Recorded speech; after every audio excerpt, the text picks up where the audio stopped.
Gonna be a night of fun, surprise entertainment. Time to celebrate with us. Major St. Clair Leacock, Nigel Stevenson, Laverne Gibson Vellup, Conroy Huggins, and Philip Jackson. So come on out. Wednesday, April 30th. Meet your candidate for North Leeward, Dr. Kishore Shallow. North Leeward, we are stronger together. Too often, customers are counted but not valued. Like let's go! Boom 1069, the sound setter of radio. Young got no one that back calling me splurge. Let me jump right out the curve. New year, different lane. We gon' spin and kill everybody. And we're telling now. Bend that over, let that breathe. Shake that. Boom 1069. Hands on your knees. Unleash the sound revolution now on Boom 1069. You're watching IKTV, channel 112. It's all about you.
Paddler's Diapers.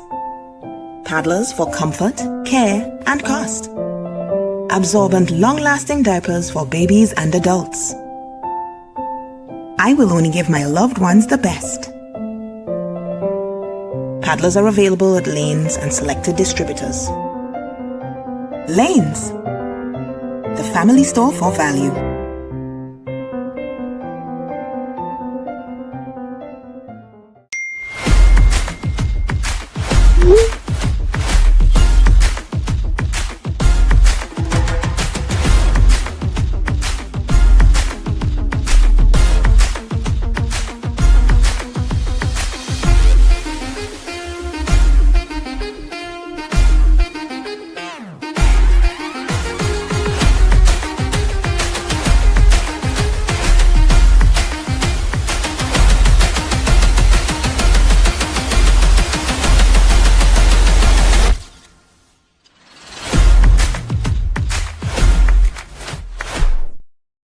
This isn't just a run. With each step begins a new journey. A journey of determination, persistence, and self-discovery. It's VG on Boom 1069. Walking not ready to the place. That boots I get the rest, yeah. Not ready to the place, no. Girls wine and go down, they down, they down, they down, they down, they dark up in the pit and go down, they down, they down, they down, they down, they you know shape like no rich girl go down, they down, they down, they down, they down, they face around like a bitch girl go down, they down, they down, they down, they down, they if she can wine and go down, that mean her body done. And if you're stuck, can't wine and come up, that mean your body done. And if you take people, man, and in no request, but they walk your body done. And if you're here, boom, tonight, you can't rail up your body done. Start on yourself. One in a belly, one in a hand, one in a bram. Somebody tell me what this girl thinking. What make she wanna roll with 10 different man? No, tell me what this girl thinking. She a program like that, she want on the whole nation. So tell me what this girl thinking. No, them say she don't have, she not even reach 21. No, tell me what this girl thinking. Come and say, How was she thinking? Tell me what she thinking. What make she just a walk and give her the sin thing? No protection, skin to skin thing. Breathe every minute, I don't know me and the in thing. When you say marriage, she know not the ring thing. Everything, one night, and always a fling. I walk and I say she looking for a kingpin. Everything, have a little money, she go link. Well, you know see the girl a mash up herself. All before she up, buckle pan shelf, yes. She just a mix up on another parcel. She have a problem, she want help. I want me here, she and her sister share the same man. So tell me, what this girl thinking? What is her strategy? Me want know what's the game plan. Can you tell me? What this girl thinking? I'm in love with a man nearly twice my age. Don't know what it is, but it's a hit for my youthful days. As I go my way, I don't care what people say. I'm in love with a man nearly twice my age. Girls, everything. From London, Canada, and the USA. Girls, everything. Crown Chaba, King as the them DJ. No material, no material, no barbie. Come on, the pop of piece of the hill. Clear them off. Kill no material, no barbie. Come on, the pop of piece of the hill. Clear them off. Woman, the mind is the soul and heart. Barbie, girl, and it's the sweetheart. Antoinette, and the day, and the heart. Hotel, the ribbon, and the face, that up in the material, no material, no barbie. Come on, the pop of piece of the hill. Clear them off. Kill no material, no barbie. Come on, the pop of piece of the hill. Listen, fear girl, swarm it. When we touch the road, I just fear girl, wow it. Fear girl, swarm it. Fear girl in our army. Left fear girl, swarm it. When we touch the road, I just fear girl, wow it. Fear girl, swarm it. Fear girl in our army. Let's go, Corporal Sousa, Lieutenant Shirley. Who provide Shabba daily security. Them no wanna change it, they come around. Talk to them loud, them go all like them no hear me. I sing in a ears like them a bit cheery. Ups the days, if you woman a lazy. Girl, your body food, you take care of your body. That's why you feel the cat is fat and fluffy. Fear girl, swarm it. When you touch the road, I just fear girl, wow it. Fear girl, swarm it. Fear girl in our army. Pick up the pen and me go write few letters. Invite some girl to come down in a Jamaica. So me go check ya stand round the corner. The first put me put from me veranda. Y'all up tear off the garments and a ball pick up in a me apartment. Ooh, the girl them on the length and strength. Action speak louder than argument. Why you get a girl me have to big up and trust? Why you get a girl me have to love up and trust? Get a girl big up on the summer card. Checking vibe to love her no so much again then. Why you get a girl me have to big up and trust? Why you get a girl me have to love up and trust? Get a girl big up on the summer card. Checking vibe to love her no so much. Y'all ball for the woodpecker. The woodpecker. Y'all cry for the woodpecker. The woodpecker. Sweet farmer, sweet guru up for me honey. Any style you want it, boy, you can get it. Wheelbarrow and cats and not much Charlie. Come make me slide back, boogie. Me tell you say, sweet farmer, sweet guru up for me honey. Any style you want it, boy, you can get it. Wheelbarrow and cats and not much Charlie. Come make me slide back, boogie. Back to the future. Boom 1069 gives you 15 minutes of the biggest throwbacks. SVG starts with OMG in the morning on the trending station. Wake up with the real Badman Bing and DJ Shady. Yo, this is Match called Big It Up. Boom, boom, boom, boom, boom, boom. 106.9. All you know we.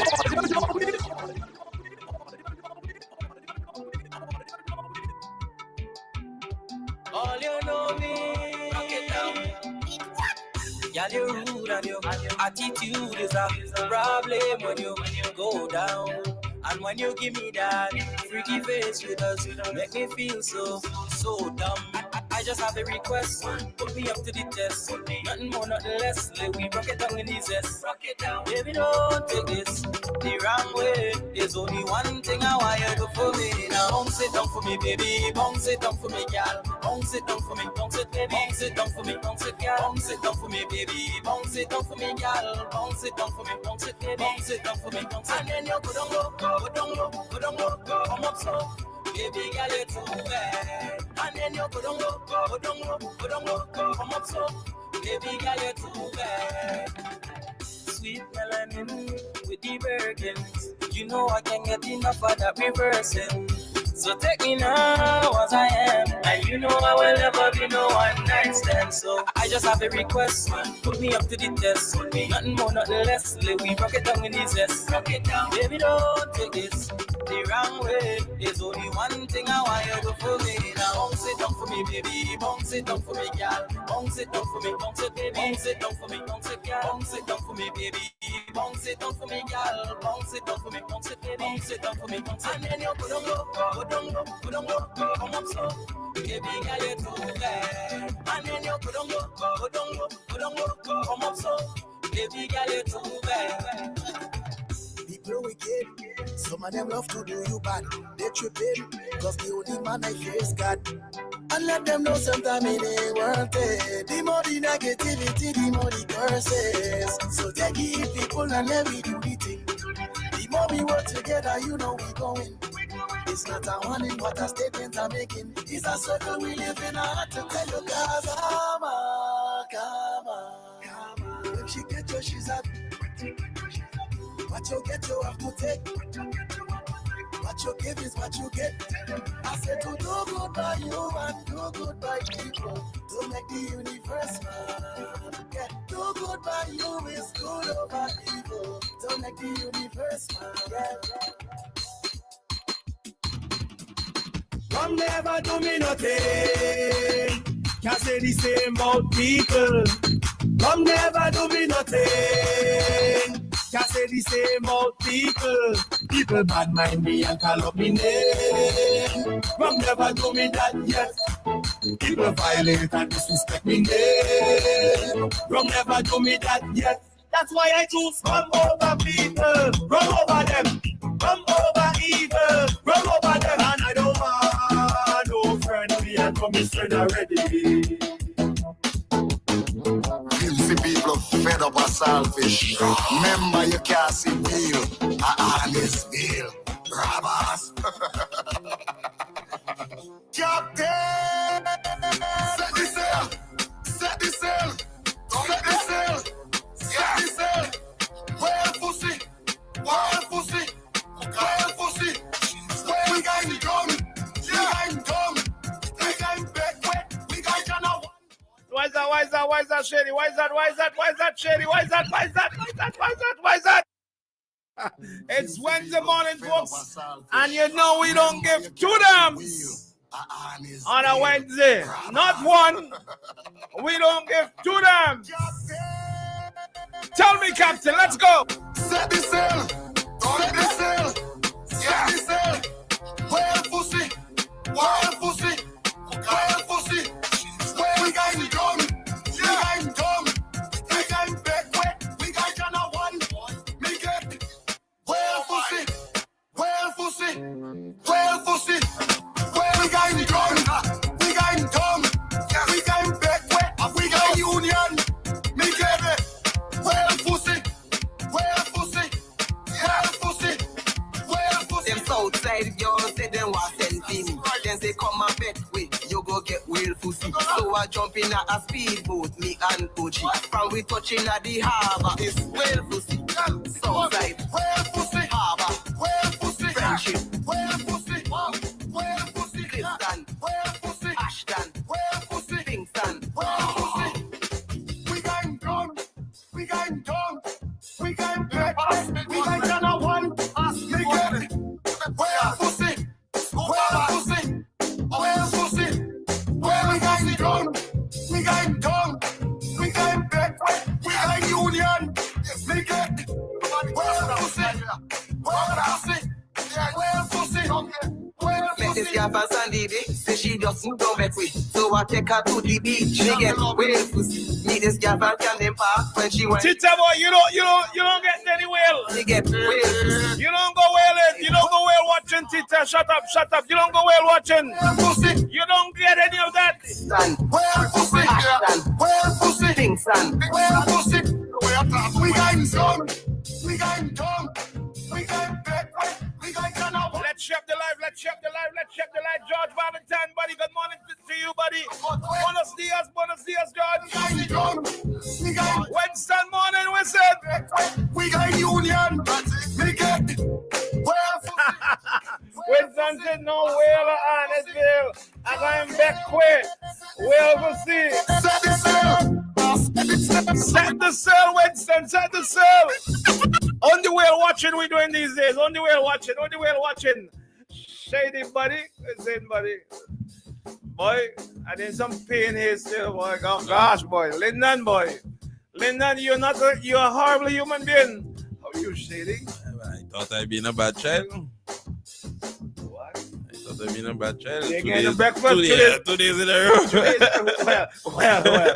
Well, listen to me. You know, children, sometimes these things are supposed to be reciprocated, you know. But with this guy here, boy, this guy. Yesterday I said, boy, Shady, boy, it look kind of on the down low, boy. Up on the camera with your hand empty. Like, yeah, and every morning you look forward to it, you know. Yeah. I said, Shady, boy, things look a little brown, boy. Contribute something to the kitty there. Shady said, no. Well, nah, I mean, I every morning I do it. Every morning I ask him man to contribute for one morning. Man said, no, nada. Latoya St. John, good morning to you, dear. How are you? Latoya, good morning to you. Gwyneth O. Daniel, good morning to you. Shady Life. Bernadette, how are you doing, darling? Bernadette, you are a top fan. Good morning to you, Bernadette. Let me see. And Andy Freitas, did you know that Andy Freitas is Kingsley Freitas' sister? Okay, yeah. And top fan. And we got a mug coming your way, yeah? So don't worry, it will be in the mail wherever in the world you are. It will be shipped to you. But you say good morning to Shady? No. Oh, okay. Say good morning to Mr. Bing. Oh, okay. You're lucky. Janella Stoke, good morning, darling. These days, it's like listening to the rest of the.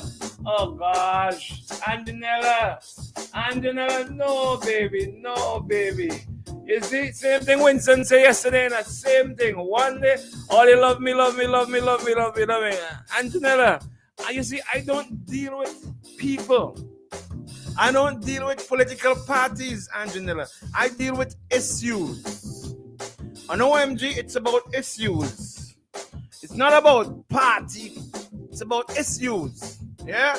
So I'm sorry to disappoint you, Angela, but it's about issues, darling. I love you, though. Yeah, that's what Francis, good morning to you. Share the live. Yeah, Joyet Mimi. Now, what a stupid surname is that?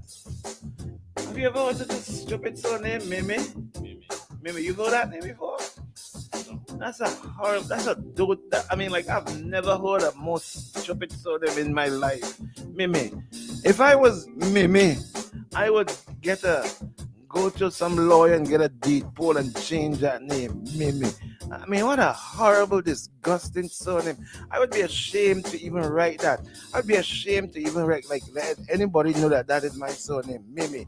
Oh, it can't get any worse than that. Joy. I love your surname there. I love your surname. Don't worry that. I love your surname. Buddy. Joy, I love your surname. It's different. It's unique. Marvin Bob, good morning. Top fan. Marvin Bob, good morning to you. Marvin, shady thing. Cause we got things this morning. It's Wednesday morning. We don't give two damns. You know what I mean? Yeah? Nicholas Lucas, good morning to you. Share the life. Sonia, good morning to you, Sonia. How are you doing? Good morning to you, Sonia. Share the life, darling. Yeah? Anjanella, as usual. Top fan, shape the thing. Bill the man. Jesus Lord. He's a powerful boy. Marine Richards, good morning to you. Share the life. Kingsley John, good morning. Share the life. Come on, let's go. Let's get it going. Yeah, let's get it going because you know on a Wednesday morning how you do it. Tony, here's the love of my life. Anytime you hear I say anything remotely close to any kind of woman. So like I said, for example, I call on the woman them name and I say, you know, Tanya, you are so possessive. Tanya, you know that I am a baby making machine. I could make baby with all the women on there. So don't worry, Tanya. Your baby will come soon. I make a baby with you too. You're so possessive, Tanya. Come on, Tanya. I'll make a baby with you too. I'm that good. Max, buddy, morning. Morning, Max. Travis, Harry, good morning to you on the live. As usual. Good morning, Quincy Stowe. Good morning to you on the live. Share the live. Eman. Call her name. Natasha Thomas, good morning to you. Share the live. Good morning to you. Share the live. Share the live. Share the live. Share the live. Share the live. Share the live. Natasha Thomas, good morning to you, darling. You look good. You look good. And I think Redski woman. Look, Natasha, you look damn good. You're that's you there? That's you there on your that's you there? That picture is you? You look damn good. Let me just leave that. You just look good. Yeah, you not only look good, you look damn good. Like today, we don't give two damns. You look two damns good.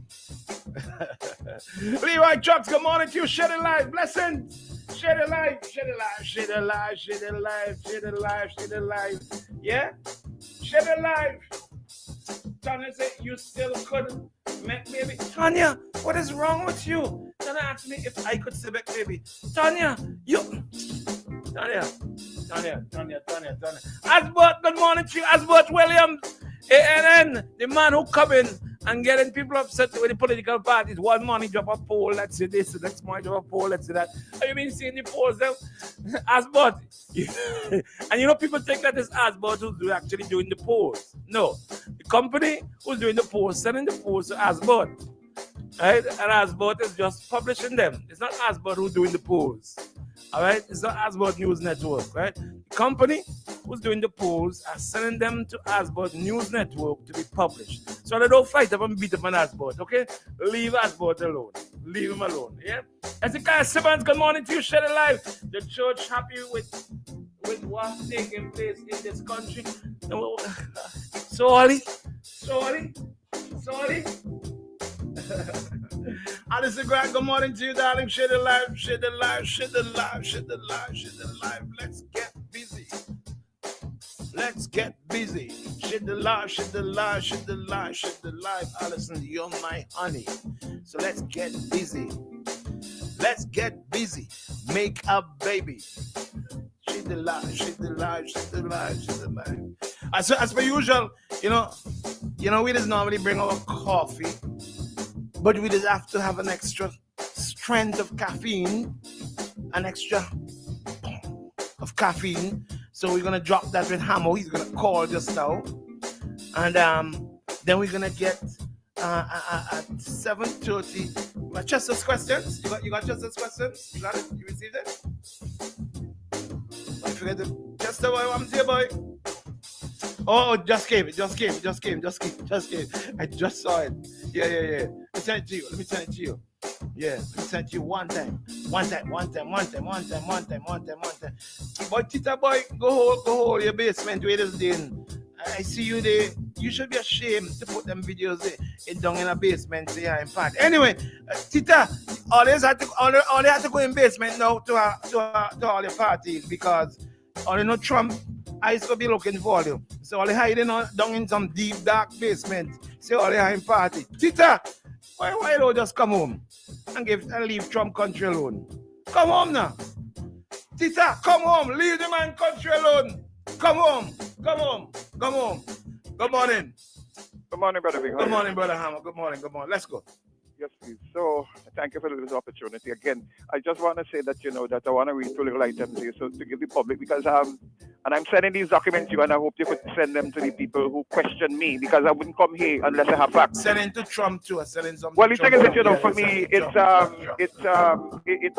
there's route with Trump. It ain't just easy just to get to somebody. It's very difficult, and that is why it's easier for our friends. If you could get to the president of Venezuela, I could get to Trump. I mean, the thing is right, is that to me, how do you get to people? Is that you must understand that the Americans are not stupid people, and they want to give money. So I have this.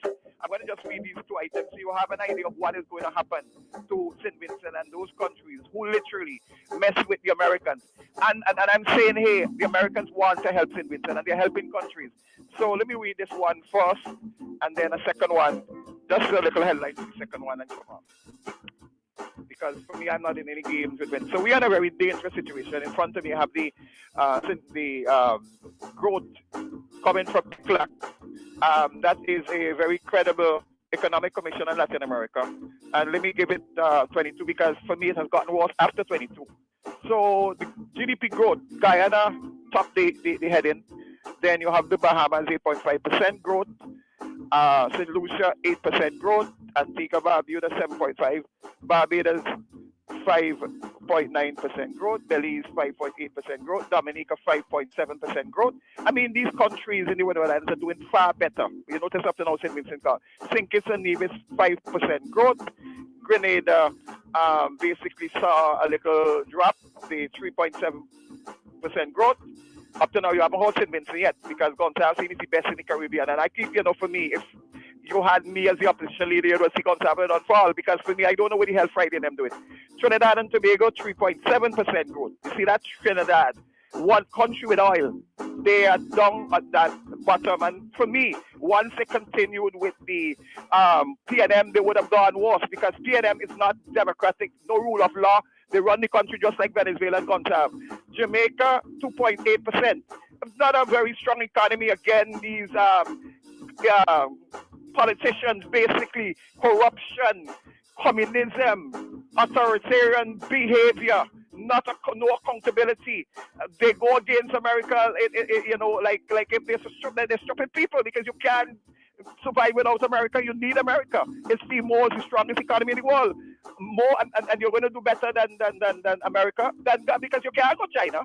You can't go Venezuela, you can't go Iran. So I don't know why is that people keep holding on to China and these kind of wicked people are killing the people.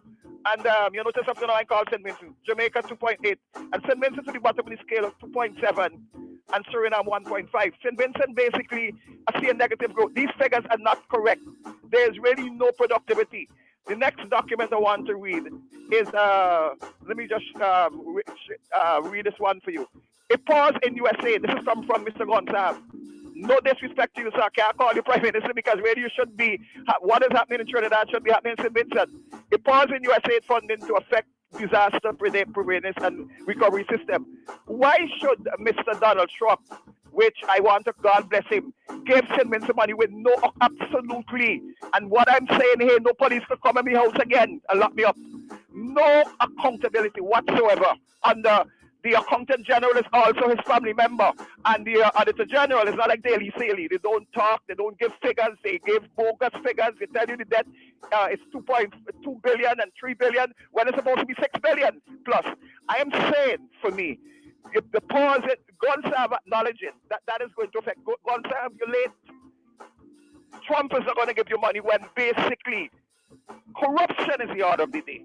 And this final document, and God bless her, Kamala hails Trump bash woke Biden administration. Opposition leader Kamala Persad-Bissessar has gushed praises for new President Donald Trump while damning the work of the former Joe Biden administration. I call it a dictatorship.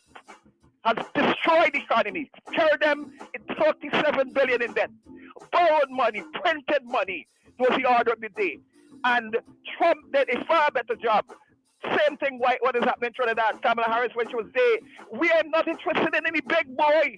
We 10 seconds, buddy, 10 no, seconds. she issued a statement of January 20 minutes after Trump's inauguration. I sincerely congratulate President Trump on his historic inauguration. She saluted Trump, resilience, commitment, and fighting spirit, saying he survived assassination attempt.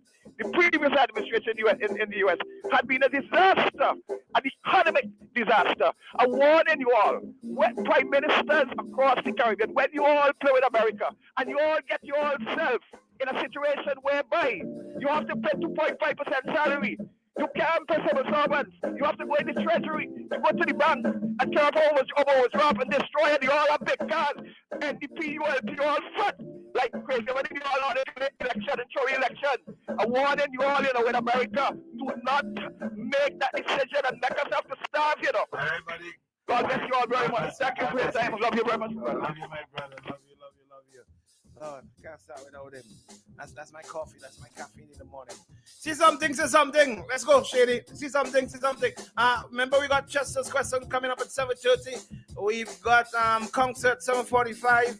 We've got Ras Moses at 8:15. He is the Prime Minister's press officer. He is everything, all in one, in a little ball. Everything you could think about, he is in a little ball roll up. So, yeah. At 8:30 this morning, what did we? Wednesday, we don't have Mr. Weeks.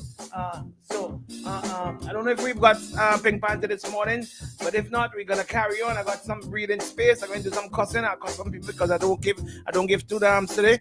And I'll go to Dr. Richard at 9:45 if he is available this morning. Let's go. Say something. What did the Prime Minister of Barbados say? Sitting Prime Minister of Barbados, Shady, tell me what did she say? What she say? Tell me, show her. Show me here and tell me.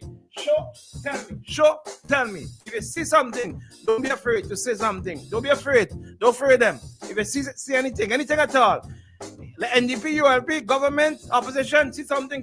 Come, Shady, drop it. Bring her. See something. We don't have much time, Shady. Let's go. Because I want to talk about something. But Lord, kid, where the kid?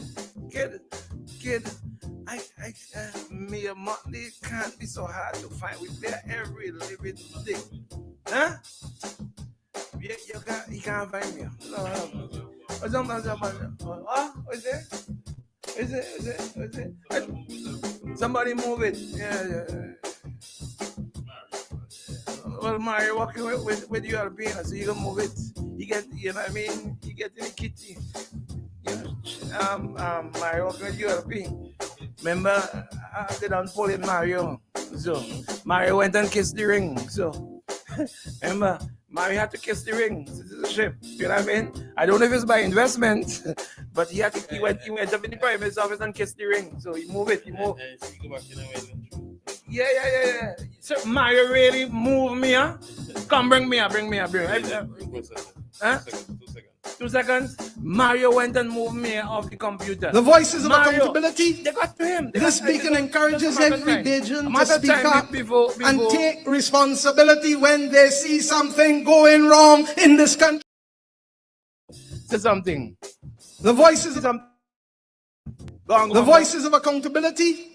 This beacon encourages every Bajan to speak up and take responsibility when they see something going wrong in this country, in their community, in their houses, in their jobs. It embodies the idea that accountability isn't just for leaders, but for every citizen. Tanya Stevens reminds us of corruption in high and low places only to remind us that because we have a colonial mentality, we see only the oppression that is above us and not the oppression that is among us.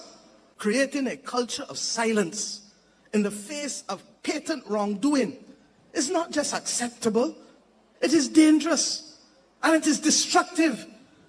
And speaking up respectfully and more importantly, speaking truth becomes a civic duty of every citizen of this country and everyone who chooses to want to live among us, even though not a citizen. This applies, my friends, to whether we're talking about what happens in our home, our workplace, the church, the community, or even the block, especially the block. There is nothing to be gained through remaining silent when we know better. And to say it shoulda, it coulda, I didn't. Regret cannot be the platform to this country's stability, harmony, or prosperity.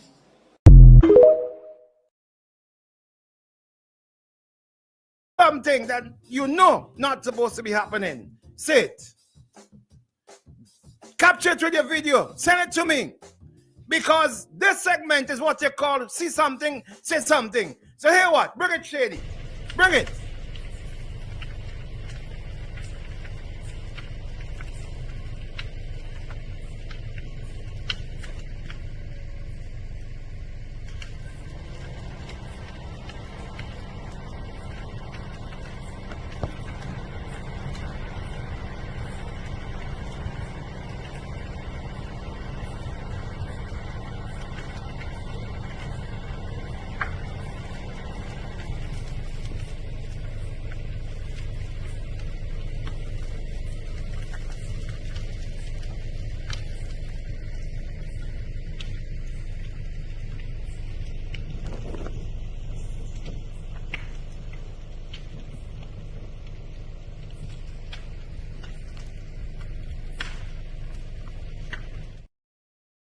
Of Parliament, the Honorable candidate for the NDP for North Windward, Chevron John, got up and asked a question. Play the question. Play it for me, please. Play it, Shady. Play it. To the Minister of Transport, Works, Lands and Physical Planning, could the Honorable Minister state, 1, how many days are tires burnt at the Rabaka site as a means of disposal? And 2, what is the status of the construction of the shredding facility? Yes, Honorable Minister of Transport and Works.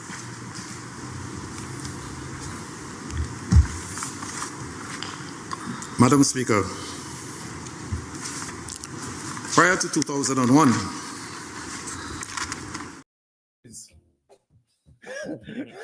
my God, after 25 years, he's still talking about 2001. Prior to 2001. DULP is in office for 25 years. And they're still going back to 2001. Why didn't go back to PPT when Joshua was in power? Or statehood? The Unity Labour Party is in office for 25 years. The Honorable Senator got up and asked you a question about burning of tires on a regular basis, almost daily at Rabaka. And your response is, well, before we came to office, the NDP. What the hell are you talking about the NDP? Somebody come here, please. All they come in, please. What about the burning of the tires from me, Shady? And his response is,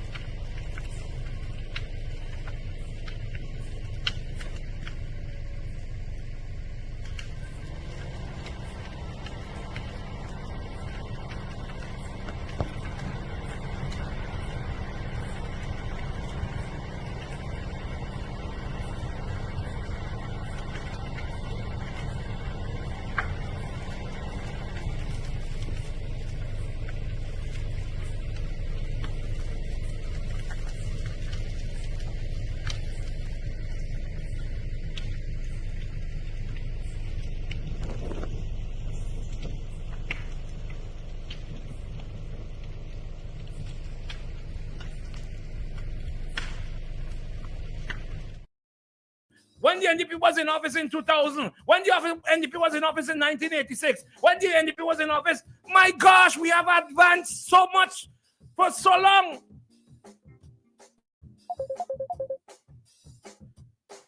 What's going on in our country? Max, buddy, morning. Bing. Yes, buddy, morning. Morning. And them same people here talking about climate change. And global warming. Talking about climate change and global warming, and them they going and the blind supporters of the ULP see nothing wrong with he going back to 2001. She asked him a question when Christopher Columbus come in 1492 by Ipanichi ship at them. Let me talk about that. Instead of answering the question, and this is not a question from Chevron John and Bing, this is a question from St. Vincent and the Grenadines. People of St. Vincent and the Grenadines. Yes. And he disrespect the people of St. Vincent and the Grenadines in Parliament. He have an obligation to answer the question, and Bing. But you see, we so stupid, Bing. Me, you, Shady, all of Vincent, and it's so dotish that we allow these people to continue to disrespect us, Bing. In Parliament and outside of Parliament, Bing, how many people dead from cancer in St. Vincent that are blame vaccine? How many people dead from this, but them are blame vaccine? Bing, you know what kind of toxic fumes them tire they put juice? You how much preschools it's within a 5 mile you know radius. how many years now the government promised a shredding machine? You know how many years the government talk about bringing a shredding machine in the country to shred these tires? Bing, if you know, Bing, a shredding machine and a big set of money and a Bing. A shredding machine and a big set of money and we could shred those tires, Bing. Let me tell you something. If you go to India, we could shred those tires and we could add those rubber fibers in the concrete mix that we just make cinder blocks with and make the cinder blocks stronger. But them not care about people. No, it's the government fault. We have education. It's the government before this government prior to 2001 fault. I mean, boy, if this not get Vincent and people upset, these are 50 more years of labor. But to be honest. But I don't understand. You in office for 25 years, but you still going back to prior to 2001. You still going back to prior to 2001. Anyway, we got just Big up yourself here. Don't go, buddy, don't go. Okay, stick around because we got more confusion to come. There we go. Just this question, buddy. Oh, tell me so I can introduce him. Because they not introduce him in a special way. I mean, what nonsense is this? This senator got up and asked you a very serious question about burning tires. And you start off with, Mr. Speaker, Madam Speaker, prior to 2001. Like, what the hell? And ladies and gentlemen, coming in from the other side of the world, far around the world. Maybe he's coming in from 2001. Maybe he is doing time traveling. We don't know. Because everything is prior to 2001. Time traveling to today. Coming in, weighing at a whopping 174 pounds, punching above his weight. Let's get ready. Here we go for Chester's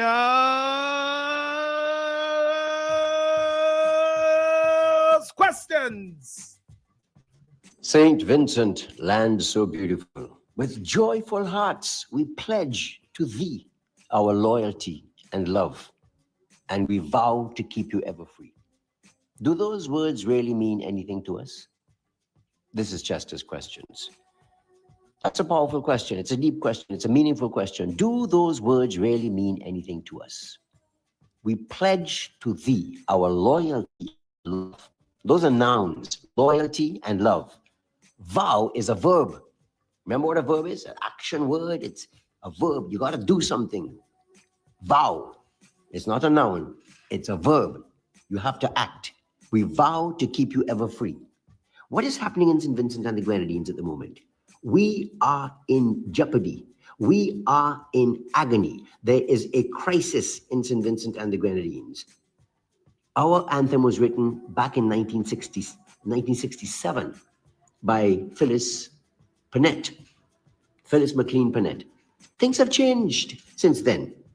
We need to reapply ourselves. We need to understand what a pledge of loyalty and love to our country means. We have to understand what Grantley Iper Constance was saying when he sang, "Put your country before your party." St. Vincent and the Grenadines is in agony. The word agony means deep pain. We are in pain, people. This drama, this trauma that's creating the drama, and the drama that's creating the trauma of 500 years, garbage piled up, fetid, stinking piles of garbage wrapped up in blue and red and pink and green plastic bags, but especially yellow and red plastic bags, trying to hide the garbage, but it stinks and it's piled high and deep. PhD. We are in pain. Let our voices be heard. Let us cry out.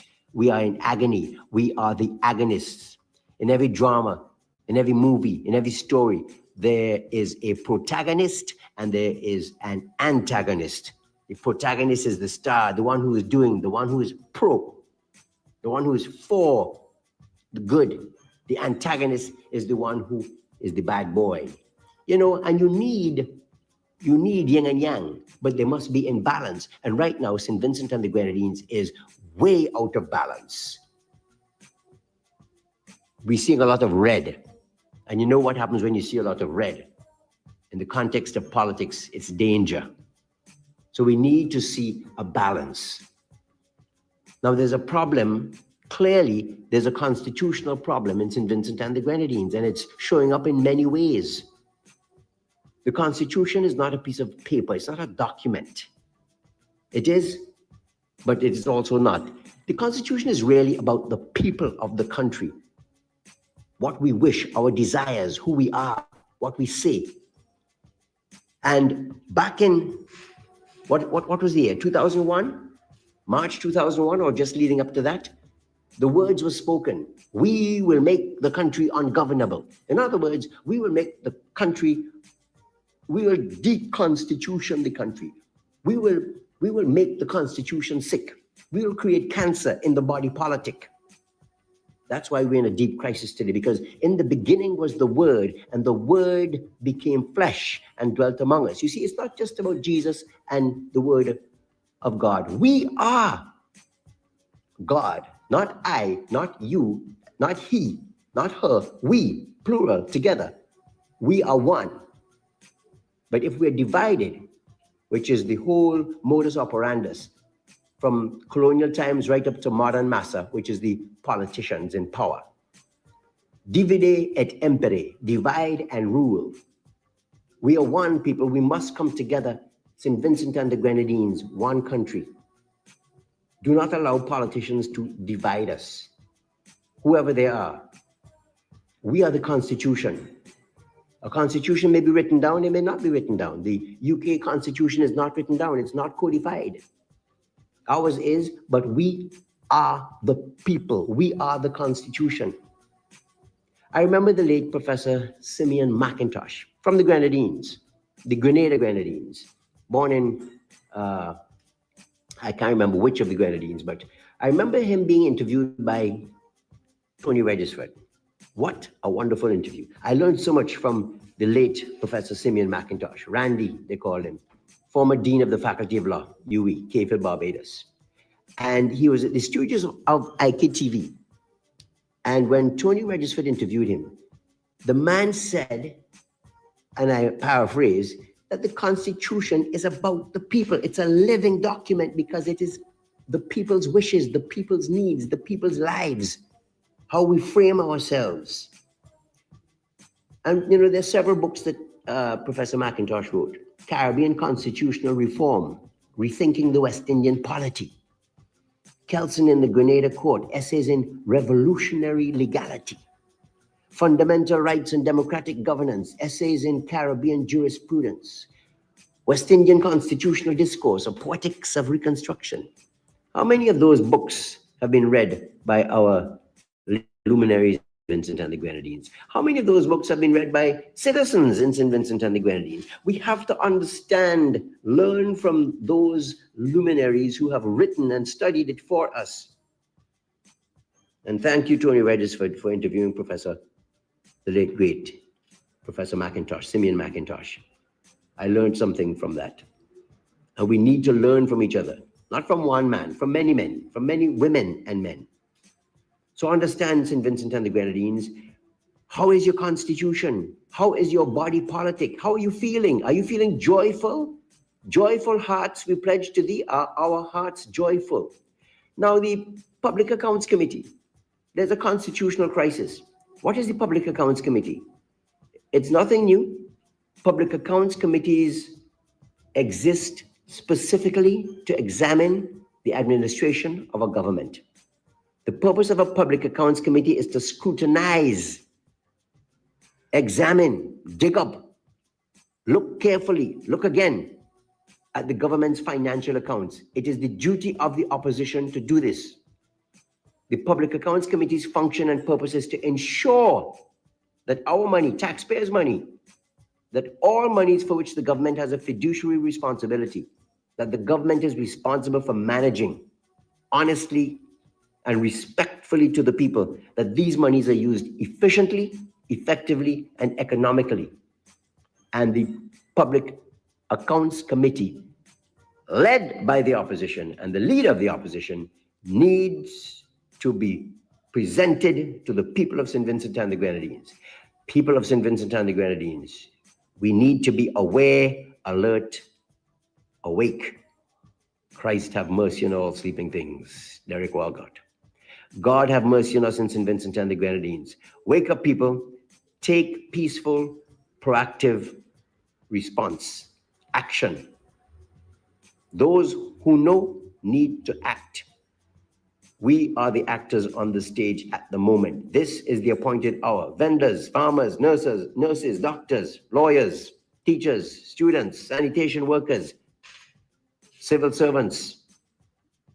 You're selling fruit in your market, you have a role to play. Each and every one of us, Vincentians, we have a role to play. Design a placard. Carry it with your brother, your fellow freedom fighter. This is no time to be sitting down and waiting for Papa to hand out little gifts and trinkets, just like Columbus did 500 years ago.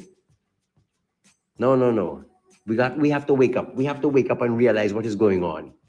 In the United States, the current racist president is saying that Columbus Day will be the only day to be recognized, not indigenous peoples. He's wiping out the indigenous peoples again.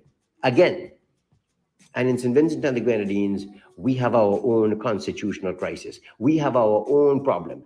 The leader of the opposition, what is happening? I do not know what is happening with Dr. the Honorable Godwin Friday. Bing, are you interviewing the honorable gentleman? Our journalists interviewing the leader of the opposition and the NDP leaders to find out what is the problem. There's obviously a fly in the ointment. We need to respond to this. We have a problem. St. Vincent and the Grenadines is in jeopardy. We are in agony. We have a crisis, a challenge in leadership in both parties, and we need answers, and we need them now. This is Justice Questions. Wake up from your slumber, people. Wake up. Wake up from your slumber. Let's take a quick commercial break. We come right back with Kung-Fu. Yeah, let's do that quickly. Shady, let's go. Ads channel and DJ Shady. Imagine a night under the stars, the glow of city lights in the air. Let's go! Boom 106.9, the sound setter of radio. Young got no one that back calling me splurge. Let me jump right off the curb. New year, different lane. We gon' spin and kill everybody. And we're telling now. Bend that over, let that breathe. Shake that. Boom 106.9. Hands on your knees. Unleash the sound revolution now on Boom 106.9. You're watching IKTV, channel 112. It's all about you.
rate is perfect. This rate is for me. Your rate, your call. Log on to republicbank.ec.com for more.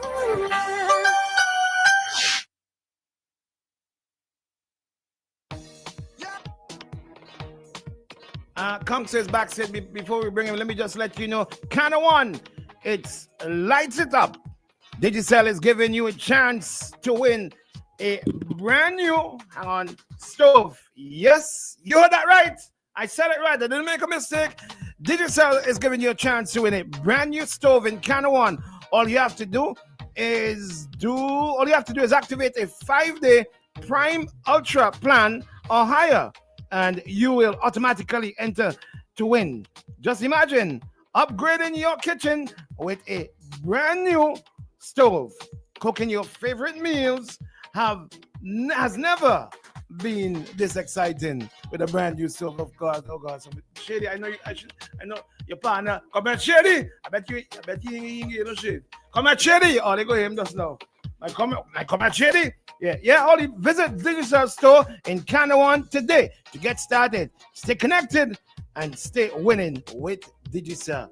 Let's go. It's now time for our favorite council Jomo Thomas. Plain talk.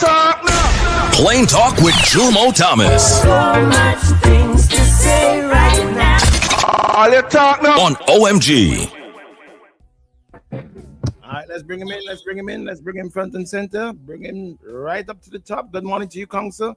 Good morning. Okay, what went wrong there? Good morning, Shady. Most of all, good morning to you listeners. I have a question based on a piece I saw in I think it's Eyewitness News about rainforests being given permission to open a fish market less than 200 yards away from the Calico fish market. And based on what the story said, and there are a lot of quotes in there, so I have no reason to doubt it because it came basically out of the mouth of Agriculture Minister Soboto Caesar. They're also going to be selling ground provision. So it seems as though the whole issue of aggregating produce and monopolizing the sale of produce is continuing apace. You all may remember when Sandals was about to open, it was said that we needed to have aggregators of fish and we needed to have aggregators of our local produce, what we popularly call ground provision. And the idea floated then was that Reno may become our main aggregator of ground provision and rainforests may become the main aggregator of fish. We know that many people are complaining that they're finding it increasingly difficult to get fish in St. Vincent and the Grenadines. That is a serious situation considering that St. Vincent and the Grenadines has the largest body of sea space, the largest body of sea space probably of all the countries in the Caribbean. Yet we seem to be having difficulty with fish. And in St. Vincent and the Grenadines, our main source of protein should really be fish, although we know based on our corrupted taste and so on, many of our people get their main source of protein from chicken, from pork, and other flesh, other meat. But in this piece, we heard that Rainforest is getting to build this new fish market. We know that the fish market is 150, close about 150 yards from the Calico. Minister Caesar said the fish market that Reno is building will be complementing the calico fish market. And one need to ask, is the minister serious? And in what ways would Rainforest new market which they're constructing complement the market at Calico? Are we saying that there's an inadequacy of fish that comes in at Calico? Are we saying that the Calico fish market needs help? One ominous thing that came out of the answer from Minister Caesar is that Rainforest would be allowed to import fish into St. Vincent and to sell. Now, if Rainforest is allowed to import fish, is there a real possibility that Rainforest may have the capacity to import so much fish that the imported fish could be sold at a lower price to locally produced fish? And if that is done, that our local fisher folk would now become compelled to either cut their price or not bother to compete, but simply sell their fish to Rainforest, which causes a greater monopolization of our fisheries resources, which then, once Rainforest captures and controls the market, can now raise the price in a monopolistic sense and maximize profits. Now, if that were to happen, it would mean that we may possibly be driving more and more of our fishermen out of the business of fishing, because if Rainforest is allowed to import fish, it may mean that the competition becomes so great that they may not be able to survive. And we know that they're under tremendous strain already because of the cost of fuel and other things attendant to the job of fishing, going under the waters and pulling the fish out, catching the fish and pulling it out of the sea. So when I saw that, I was really concerned about our fishing folk. But I distinctly recall when it was announced that Rainforest was supposed to be coming here, there was a time when it was said that Rainforest would only be dealing with particular species of fish product. Now, from this announcement, it appears that Rainforest would be allowed to do any kind of fish product. And we know as well that Reno had a very generous concession, a 15-year concession.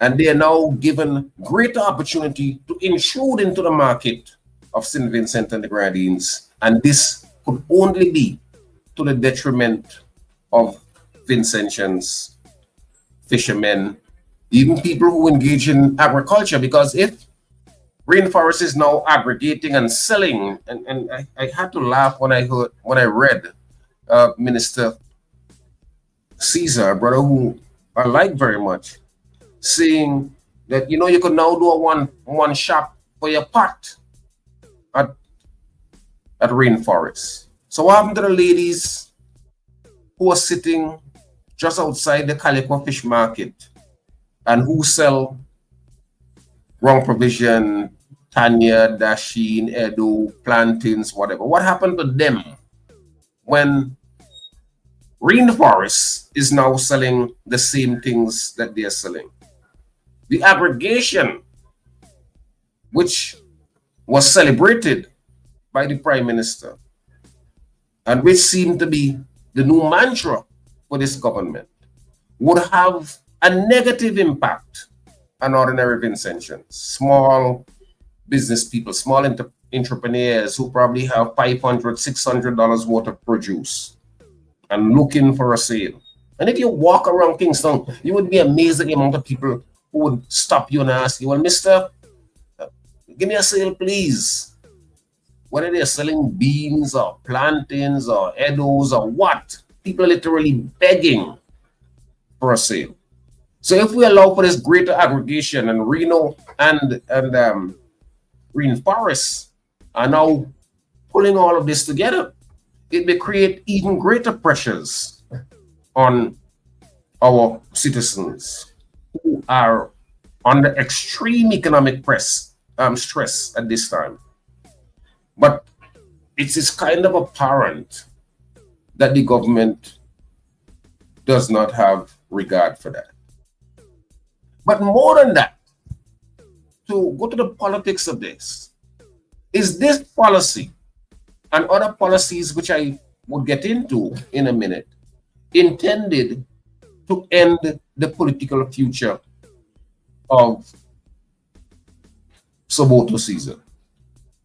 We all know that Soboto Caesar has been mired in the Ministry of Agriculture for years and years and years. He had a small stint at Minister of Tourism that lasted less than a year, and he's been mired there.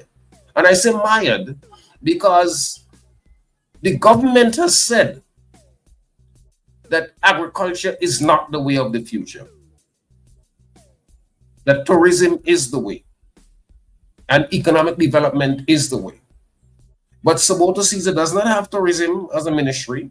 He does not have economic development, finance and economic development. That is the province of Camilo Gonzalez. So if he's locked into tourism, an area that is not perceived to be a futuristic area, and then you have the government agreeing to things like allowing rainforest to do as it is doing, it may well mean that designed in somebody's mind is to get, because fish is in agriculture, provisions are in agriculture. If more and more people are seeing that certain things are happening in agriculture, which makes life more difficult for them, would it be for them psychologically to say, well, this Minister of Agriculture, who happens to be the parliamentary representative for South Central Windward, is not doing anything for us, and consequently, this ending up leading to his political demise? Is somebody trying to clear the deck for who would eventually emerge as the leader of the party going forward? Is somebody trying to clear the deck? And is Soboto Caesar not sufficiently alive to what is happening? Because there's no way I would be the minister sitting in cabinet as the Minister of Agriculture and allow this suggestion to get past me.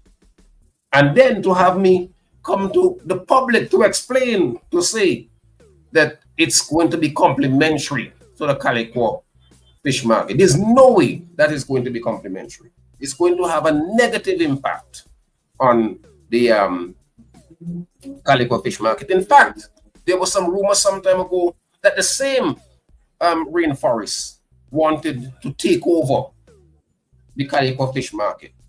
And having met some pushback there, the government has now caved and have allowed them to do essentially what they wanted to do by taking over the Calico fish market. They allow them to set up now a competing fish market within 150 yards.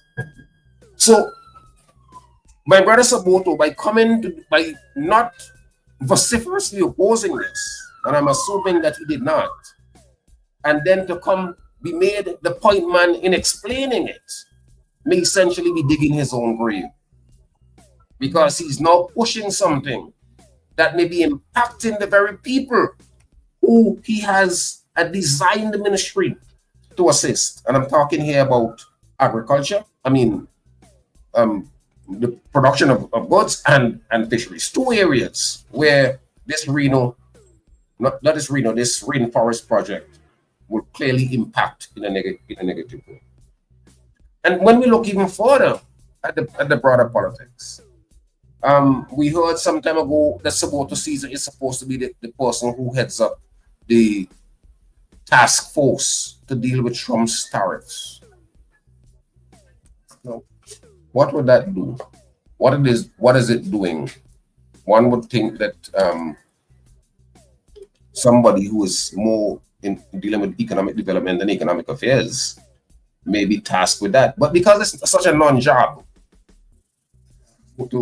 Caesar gets it.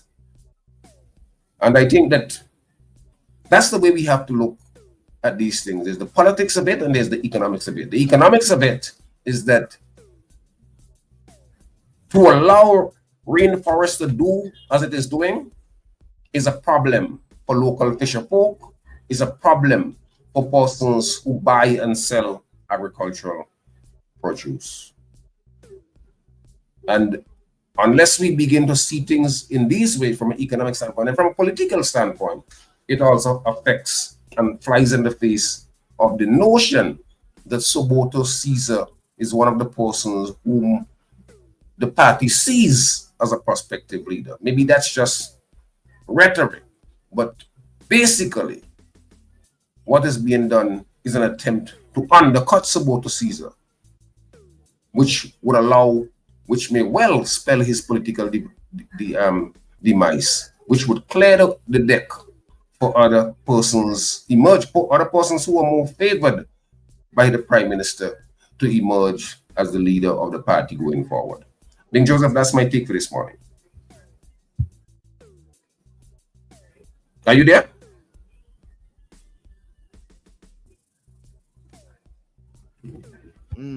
Are you? Hello? Are you hearing me? I've got a couple of questions for you. If you don't mind, just hang on just until we get back up to the top. The station Very ID. well. All right, let's do station ID, Shady, and come right back. Let's go, Shady. Let's go. SBG starts with OMG in the morning on the trending station. Wake up with the real Badman Bing and DJ Shady.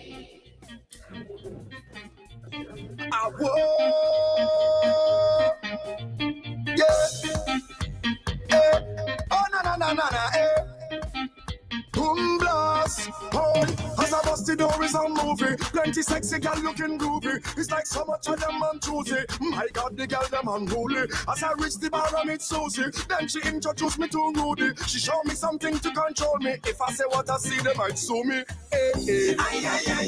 One look and not chanting one thing until it's done. It's the way the gal them love do it and carry on. When they make up their face, wind back and start to perform. Make me put on me and me like me just get hard. Watch this, make me jump and sing. Watch this, glass up and batty balancing. Watch this, whining in and out of time, it them spread out and go like cake producing. Watch this, when them bubble and start back it up. Watch this, make the thing get up. Watch this, oh Lord, I am tempted to touch when them legs apart and them open it up. I say, whoa, this party a afflicted thing. Well, boy, watch thing. Watch thing. Lord of mercy. Oh, we got some questions for you, Council. Is it mandatory for any fisherman to sell their fish to rainforest? Question. First question. That's a real question? Well, it's a question that was sent. All right, next one. Isn't it their choice? I mean, evidently it is not mandatory, but I'm saying if there are pressures, if you're now allowing rainforest to sell imported fish, you're putting pressures on local fisher folk to possibly lower the price of their fish. And if they're lowering the price of their fish, they may well come in with, let's say, I come in with 200 pounds of fish instead of me fighting up at the Calico fish market. Why don't I just go over to rainforest and sell it for $6-7 a pound instead of trying to fight up and sell it for $9 or $10 a pound? So I'm saying the aggregation is a bad idea, and consequently, it may redound negatively to the fisher folk or the people who grow produce and want to sell it? Well, I thought my answer would have been, well, Rainforest has got a 15-year concession and everything. They put it on a new wing now. So, I mean, the local fishermen really can't compete with that. Let me continue the question. Who's stopping the fishermen to go to the roadside to sell their fish after they come back from a long day of fishing? Those questions are clearly from the mind of somebody who does not understand. Let me answer. Who does not understand the gravity of what we're talking about? Those are kindergarten responses to what the commentary was about. Did you do a survey among the fishermen to ask what's their preference? But it matters not what the preference of the fishermen are. If we can take it like that, what the preferences are. If the point I am making is that if you bring in a company that has concessions already, and I know Minister Soboto Caesar said that the concessions would not go towards this. But if you are bringing a company and the company can aggregate, they are buying in bulk, they are consequently can sell at a lower price and can undercut the people who are selling at the Calico Fish Market or the ladies who sell right across the street on Saturday mornings. That's the singular point. I'm not sure why these questions are being asked, because St. Vincent is an intellectual wasteland. You can't say that, Council. Yes, another yes. question from someone else. Someone else is asking, I would think that all fishermen would prefer to have guaranteed sale for their fish instead of having to come back to ask people to buy their fish when they could easily go home to their families after a long day at sea. Your response. But that is the point. That is the point I'm making. If you have an aggregation as the competition, if you have the competition as you have there's a real chance that more and more of the fisher folk, having been undercut with rainforest being allowed to import fish and sell them there, rather than selling for the $9 or $10 a pound for which I have bought fish there, they may well decide, well, all right, because you can be sure, if they're going to go and dump their 100 or 200 pounds of fish and sell it to the rainforest, they're not going to get the $10 that they would sell to the public for. So more than likely, they may now be selling at $6 or $7.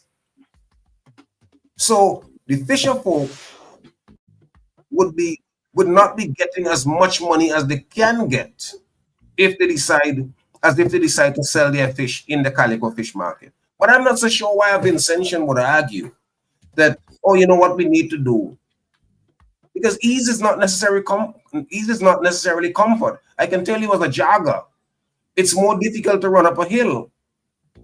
It's easy in the heart to come down the hill, but it's harder in the body to come down the hill if you're running. So what may comfort mean? Ease may not be comfort.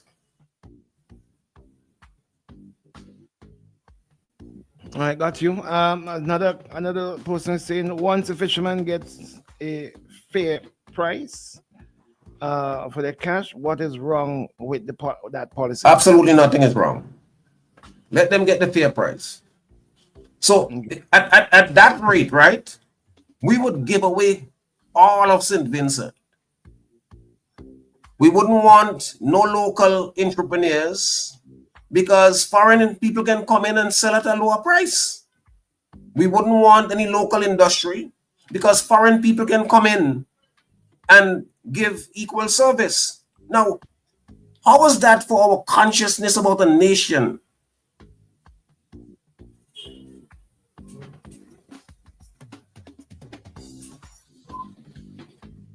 You know, just one other point. You remember some time ago, I think Travis made a point on your radio station.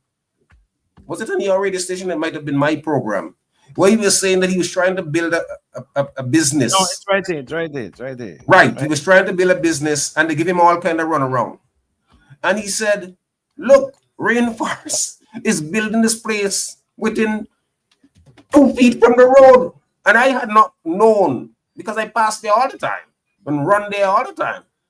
So I had not known that what they were actually building there. I thought it might have been a shed for some watchman or something. Oh, it's a new wing. It's a wing. It's a new wing of the company. And as Travis said 2 feet. When I ran there on Monday morning, I think it's more like 4 feet from the road. So it's guess if you're closely connected, you can do whatever you want to do, because it is highly unlikely that Vincentian citizens could get to put their property as close to the road as Rainforest is doing. Take another example. When you're going through South Lee, when you get to the Camden Park Health Center clinic, you can step from the road onto the roof of the Camden Park Health Clinic. It's that close to the road. If a car comes wrong there, that car may fly straight onto the roof of the clinic. And that one planning approval, in the same way in which we are talking about Rainforest, there's just some things that are a little off in this country. And rather than we try to justify it or explain it away, we need to say, is this best practice? And if it's not best practice, it doesn't matter that is our government, is our party that's doing it. We need to say, well, look, it's not. And we should do better as a people, as a nation, as a party. Isn't that what Mia Motley, a new mantra, what Mia Motley has been saying? See something, say something. Listen, I want to shift gears now because we way past the time. All right, you are, as former Speaker of the House, I need to know. Yesterday, I mean, the whole place, everything went viral. I mean, like, it was just crazy with this Public Accounts Committee issue. I want to know, because I questioned it as well too. The Public Accounts Committee, do they need to have the audit report in order to meet? Well, it depends on what you are quizzing people about. Like, for example, in my column last week, I talked about the need for a Public Accounts Committee, and I don't see any official that has to do with the spending of public money can be called. For example, I see no reason why a meeting cannot be scheduled at which Derry Williams, who is the manager, I think CEO at Bank of St. Vincent and the Grenadines, can't be called, because a lot of that money is loaned to government and so on. You have when we have the what is it called? The overrun. What's it? Jeez, my mind is running away from me. But where the government spends more than was approved, a lot of that money comes from the Bank of St. Vincent and the Grenadines. So there's nothing wrong with calling him. There's nothing wrong with calling a permanent secretary who's really the person who is in charge of the financing. So I don't see why you need to have the audit. But even so, you can call the auditor and have the auditor there for 5 years based on the kind of situation that's happening. The auditor can be called to ask, has there ever been an audit of the Petro-Carib funds? I mean, the government got up close to $250 million on that. Do you know how that fund was? Do you think that those funds were properly spent? The government is now borrowing another $93 million and says, oh, we don't have any special ideas to what we're going to spend it for yet. The auditor can be called in to do an explanation as to that kind of borrowing and what necessary impact it may have on St. Vincent and the Grenadines. I really don't see why there's an absolute necessity to have a report or to have the auditor's report or any other report. The persons who are calling the accounts committee ought to know what they want to investigate and should do so. Okay, Council, we in the segment, another segment time. Thank you very much. I appreciate you. No problem at all. Until we meet again. Spending your time and answering the questions that was asked after your presentation this morning. Catch you on Monday morning because tomorrow being a public holiday, then it's Friday, so we're back. Yes, indeed. It's the Workers' Day. Yes. We look forward to you on Monday morning. All right. Thank you very much, Council. Have yourself a good one. Listen, hey, be fit. Yeah. Oh gosh, I ain't paying still. Be fit. Be fit. The only thing that made me feel a little better from the pain was there was some eye candies, there, boy. The eye candies, boy. Be fit. Lyndon, if anybody going in the Navy, you're going in the Army, or please go by Biffet, please, because he thinks he's taking it out on me. Anybody who looking, please, if you want to train for the Army, for the Navy, or go by Lyndon, please, because like you want to take it out on me. It's now time. You have one job to do, buddy. One job, buddy. One job, Biffet. You have one job. Where you there? Where's he? You have videos to play from him? Okay, good. So okay. There he is. One job, Lyndon. Lyndon, you have one job. Answer us, Moses, give me please. One time, too. One job you have to do. Look, Rasmus is calling up the answer him, please. Answer him. He coming with the come at Shady. Hold on. Good morning, sir. Good morning. Oh Lord. I'm done. I tired already. People are on about you now. Zaga, now. Shady answer. I hear the whole country must have yesterday. That's why I hear them drop the mic, the place burned down. Shady.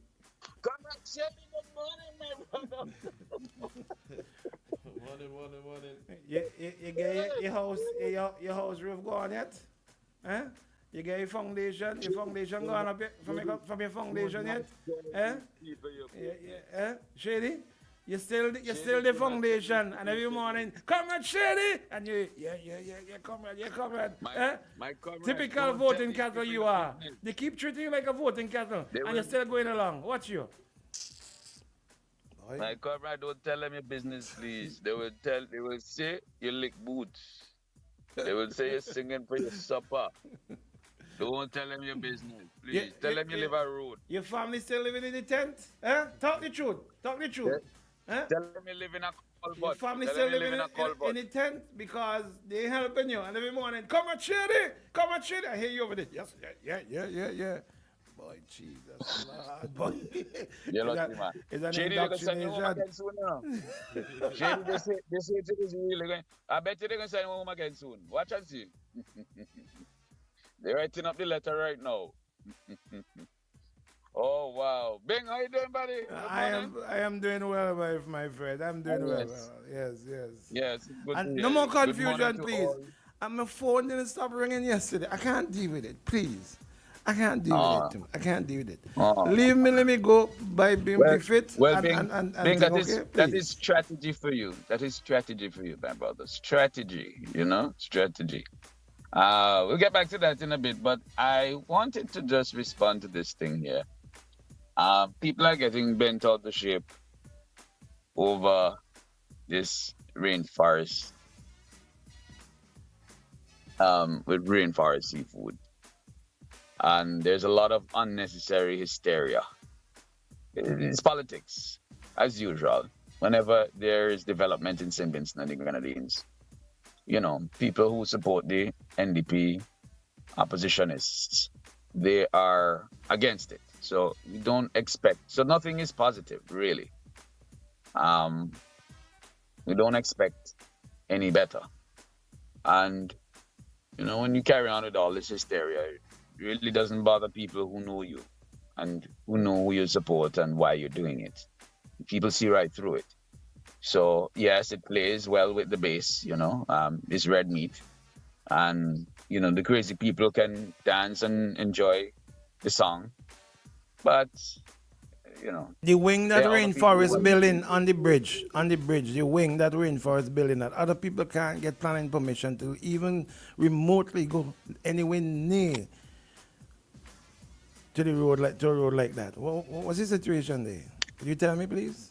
Oh, they have a special number to ring. So I wanted to point out that, I mean, it is ludicrous to think that Rainforest Seafood is interested in competing with the regular market vendor. I mean, like, to think that big people who are actually past like 20 years old, and some of the people you have commenting on this are past 60. So, I mean, go figure, right? You get to that age and you really think that they are going to build a multi-million-dollar facility to compete with the vendors on the streets. Okay, that is crazy. And when you talk about an aggregating facility, you don't aggregate for individual people. We have, I mean, if you sit for 5 minutes and think about it, you don't need 5 minutes, but I'm just giving the slow people extra time, right? If you think about it, we have a booming tourism industry. The tourism minister spoke about it. No, the agriculture minister, sorry, Sabotu Caesar, spoke about this in his budget presentation.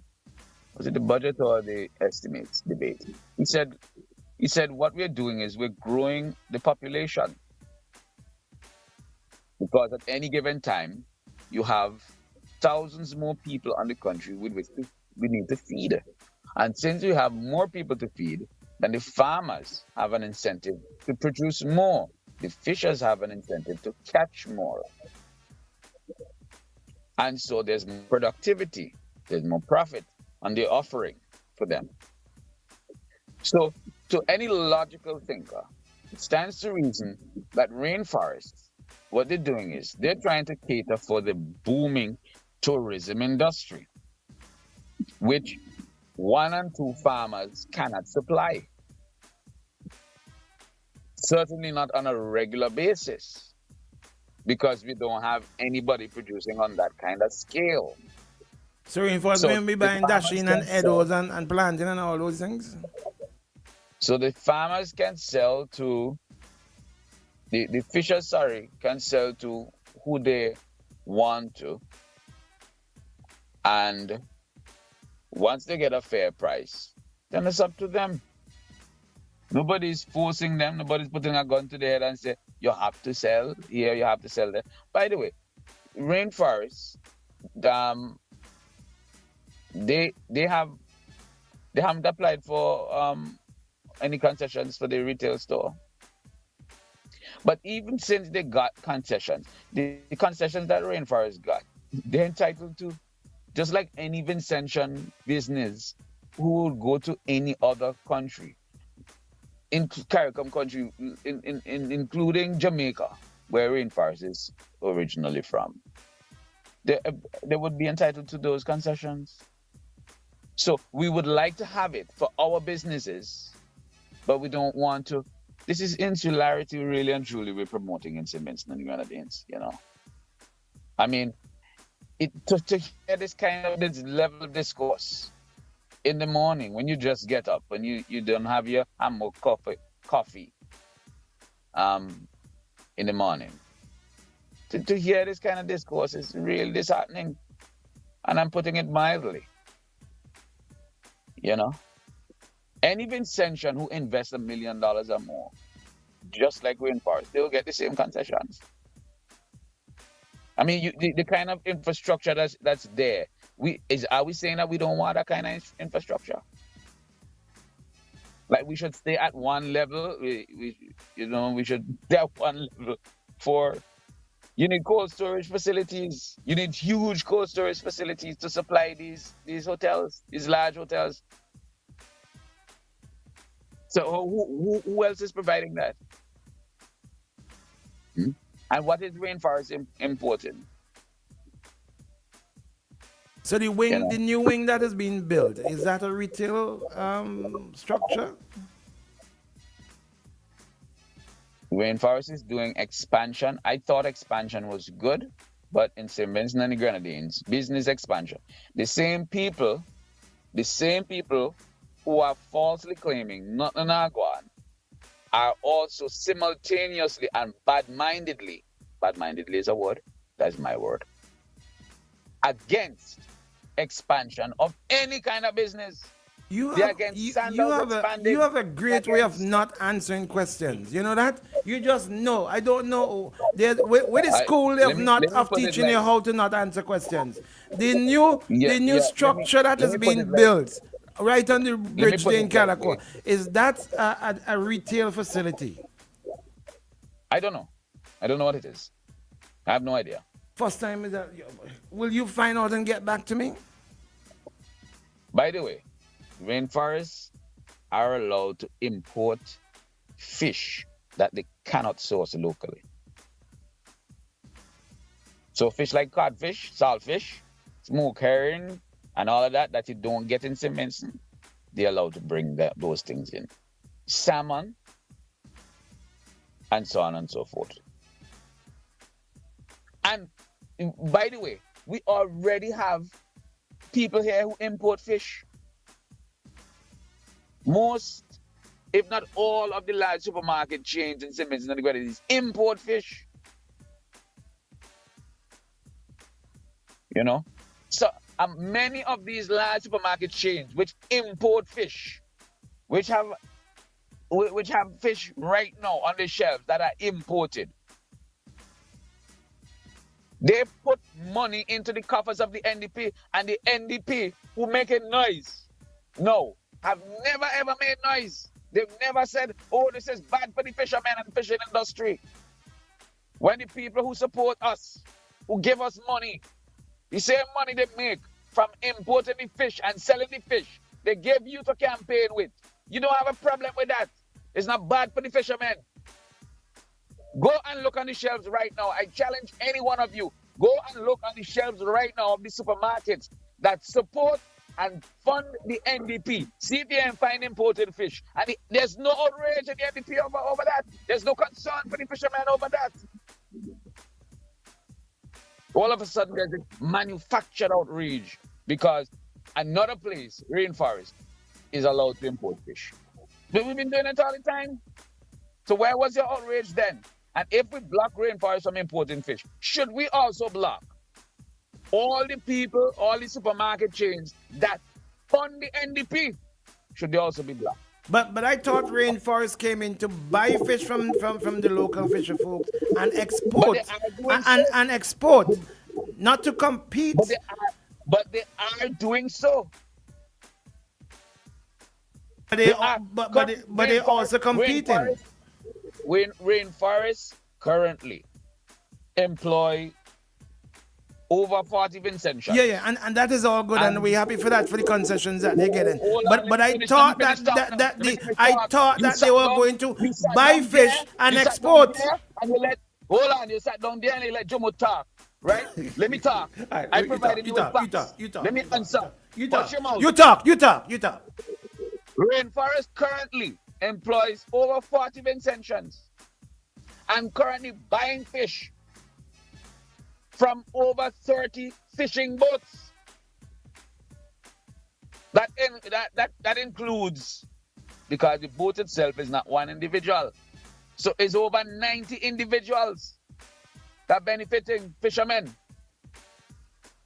They're buying, and you don't pay attention when I talk. They are importing fish. That's what they got permission for, that they cannot source locally if they can't get it here. We don't have all the fish in the world available in St. Vincent and the Grenadines. That is why people were allowed to import fish before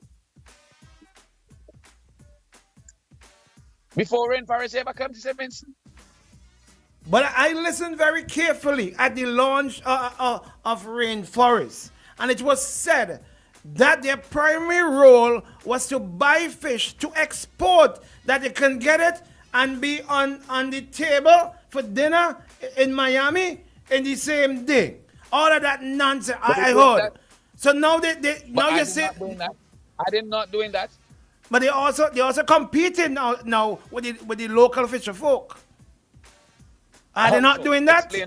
Are they not doing that? Explain how so. They selling to the local people? Are they not doing that? Something wrong with this connection? So the position of the NDP, let me just make it clear, is to restrict rainforests from any sort of expansion. They must not be allowed to expand. They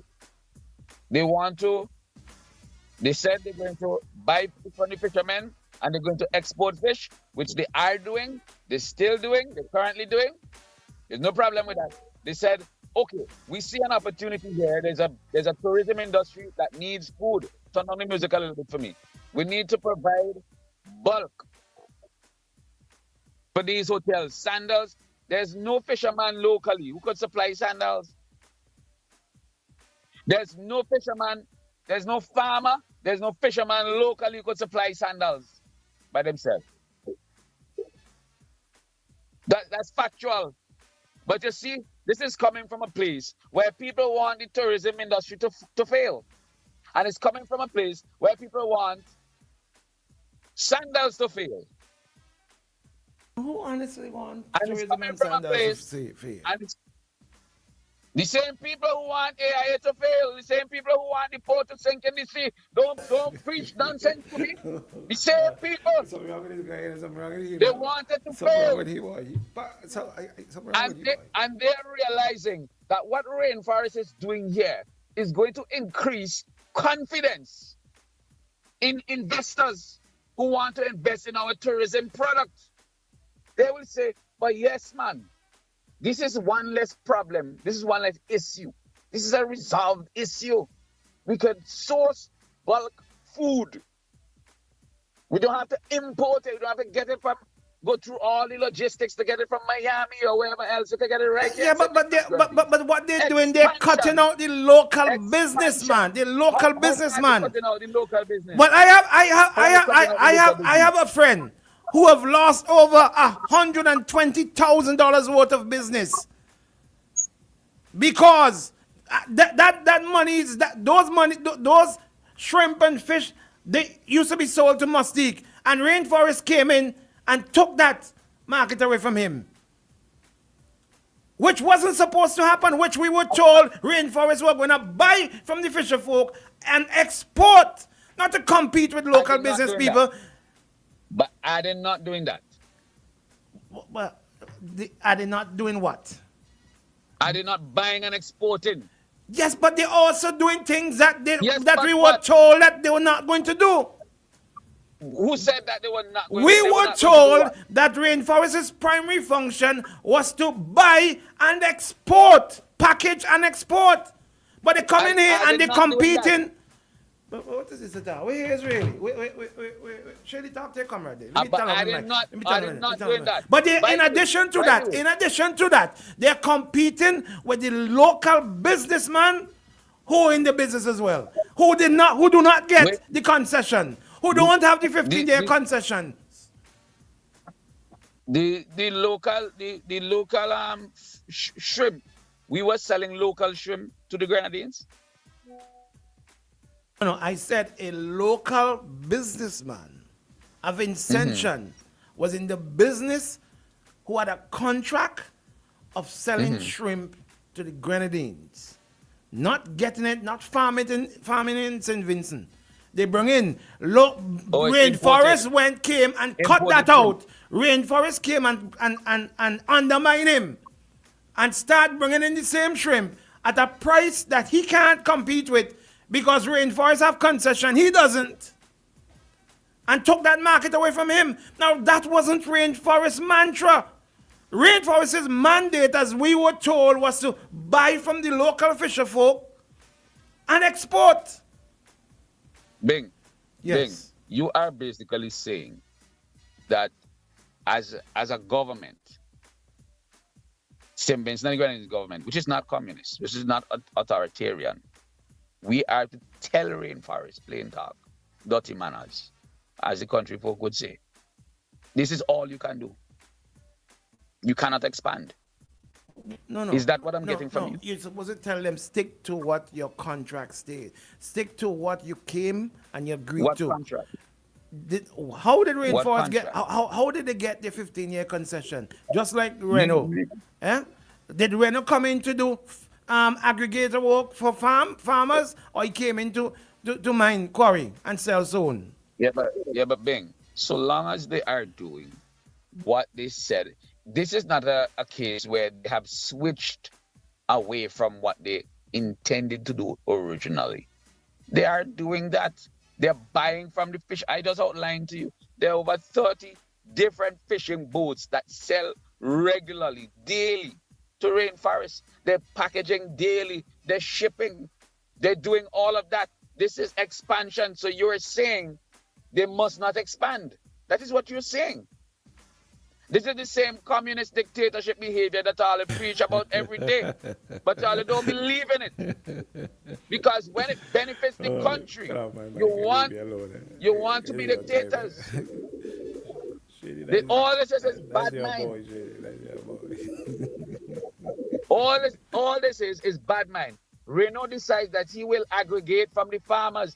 Once the farmers, I'll have a problem with it, once the farmers get in a good price for their supply, what's the problem?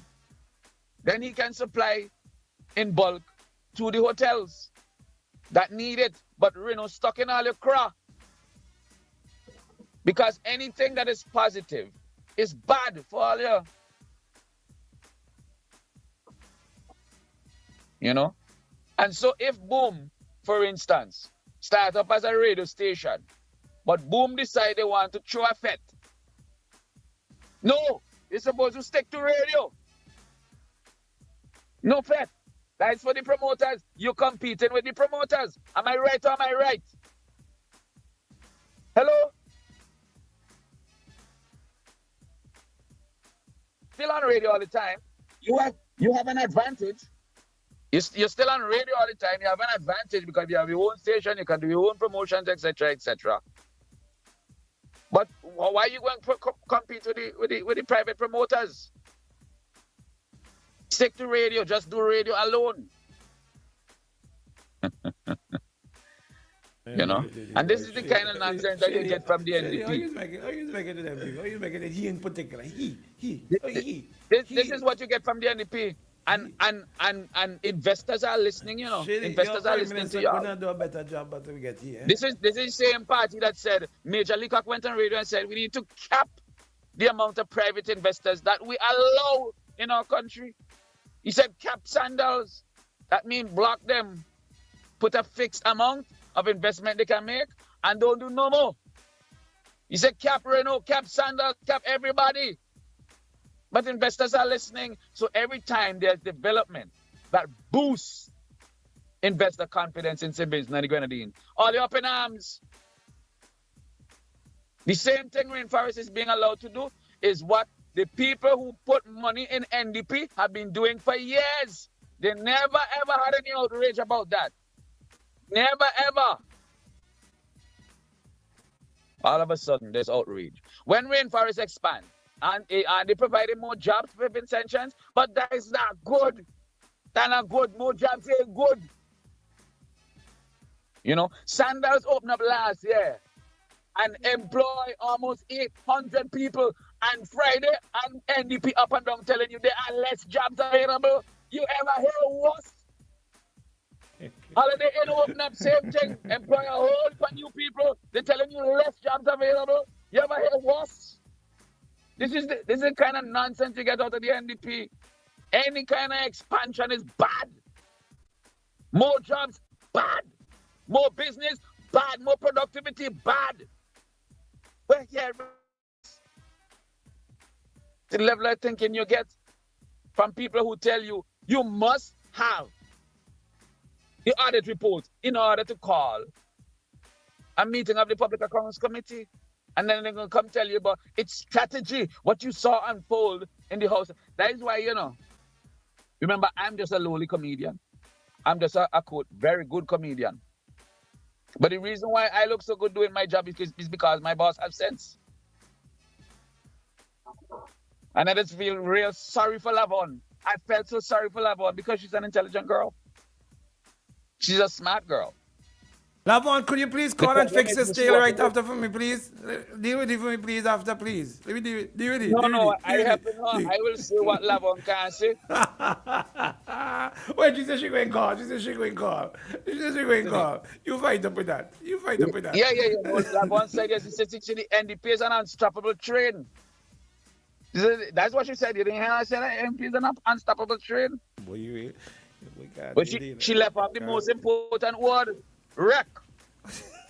The NDP is an unstoppable train wreck. And the problem is that Lavon, I feel sorry for her because she's sitting right up front, right next to the captain.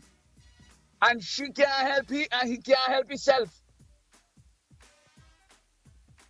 Because here you are, Lavon comes on to say, what you saw unfold in the house day before yesterday, that was strategy. That was our strategy. As though everybody do it. This is strategy. Or how do you strategize? All right. So let's break down what passes for strategy in NDP. And this is coming from a comedian. I ain't nobody sensible. So imagine when sensible people think about it. They're gonna think about more stuff than me, not the comedian. They wanted a public assurance from the speaker. And the speaker said he write a letter. She write a letter to Friday. So you couldn't post the letter a year ago.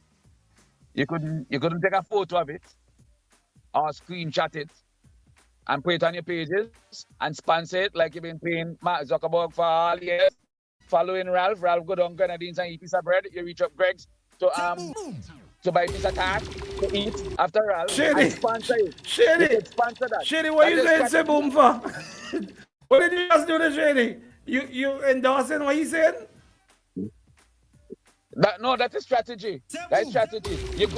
Nobody in the NDP thought that, okay, we need to make this thing public. So maybe we could put it on our page and pay for it, like how we paying to show Friday following Ralph. Do everything Ralph do.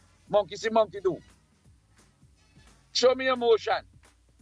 Nobody thought we could put it online over a year ago when the speaker wrote to him. You have the evidence, put it online. You want to make it public? No, we have to wait till a whole year passes. Let's get it.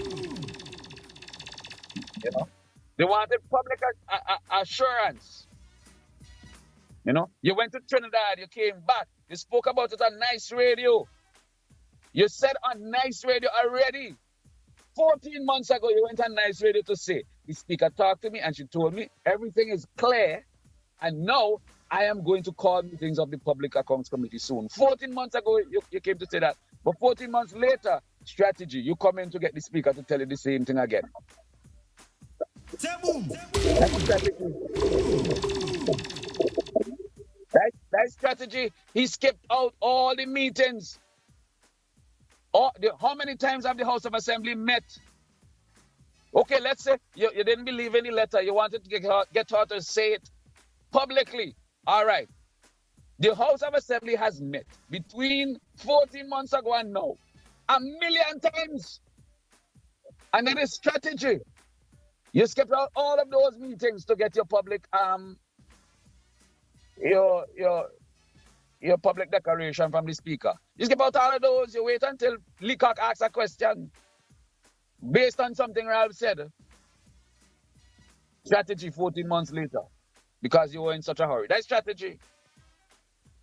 You know? Strategy is Major has one excuse for why the Public Accounts Committee can't meet. Friday has another excuse. And Lavon Carlin with a totally new one. Where's really? That's strategy. We ain't had to talk to one another. That's me strategizing. Strategy in your face, Bing. He gets his public declaration, which he intended to do according to Lavon. He goes to the House. He strategically gets his public declaration, right? But instead of immediately saying to the speaker, okay, good. Now that you have given me this go-ahead, I'll be convening a meeting of the Public Accounts Committee next Monday, May 5th. He said, no, well, I will try to do something soon then. That's strategy. You strategize to get a public commitment from the speaker, and you ain't have a date in mind. You have nothing planned after that. That is strategy. In your face, Lavon. Strategy. There's only one here. 24 hours after, Lavon can call in on the radio and say that accounts committee. 24 hours after, Lavon cannot call in on the radio to say what is the date they have in mind for the Public Accounts Committee to meet. That is strategy. They have no date in mind. But they knew they go and get the speaker to say you could go ahead and do it. But they ain't plan anything after that. Strategy. That's why I'm telling you I'm sorry for Lavon, because she's so intelligent, excellent young professional. But it is heartbreaking for me to watch Lavon, to have to become a contortionist, to bend unnaturally, to fit unnatural thoughts into political reasoning, trying to clean that which cannot be sanitized.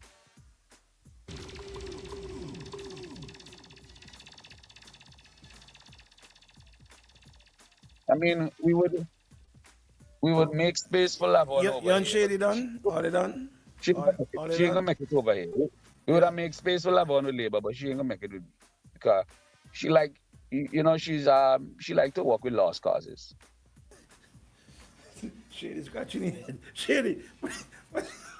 Yeah. Shady. Put the camera. Kyle, put the camera, Shady. The reason why.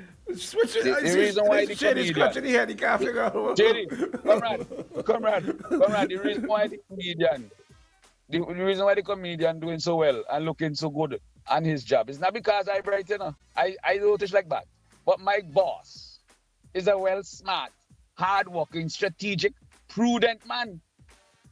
And poor Lavon, she is the intelligent one, but the man she working for is the entire opposite of Ralph. He don't have any of those qualities. So she gotta bring herself down. She's an eagle walking with Tommy.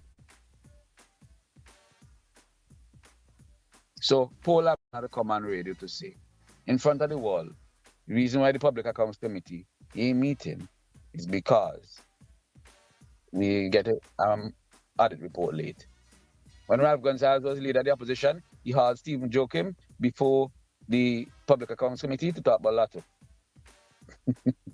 You can call Public Accounts Committee to talk to, as Jomo said, the bank. You could talk to Vinlec people. You can talk to anybody but Paul Lavon. I feel so sorry for her. I think I've had enough of you for the week. Yeah. My hand tired. I tired belt blows now. My hand tired. I fed up beat them. You know. Tomorrow I can enjoy my birthday. Tomorrow's my birthday. Tomorrow's your birthday? Yeah, tomorrow's my birthday. Always send me some hate, please. All you haters, please. Send me some hate. You know I love it. I need it so I can feel good at my birthday tomorrow. So always send me some birthday hate. I'll be enjoying it. You know, I'm gonna have a great time, you know. And then Friday morning, well, you know, we're not on. So Monday, we back at it. You know it go. Shady, you're real lick boots for this man, hey boy. For you and your yeah, party, big up me lick boots, comrade. Big up me lick boots, comrade. You ain't play that song, Comrade. Celebrate life, celebrate life. Wait. Yeah, one more year. One more year, Yeah. Happy birthday, yeah, my friend. Yeah. One more year on them. Yeah. Go on a vibe. Give thanks for life. Next year we doing it again.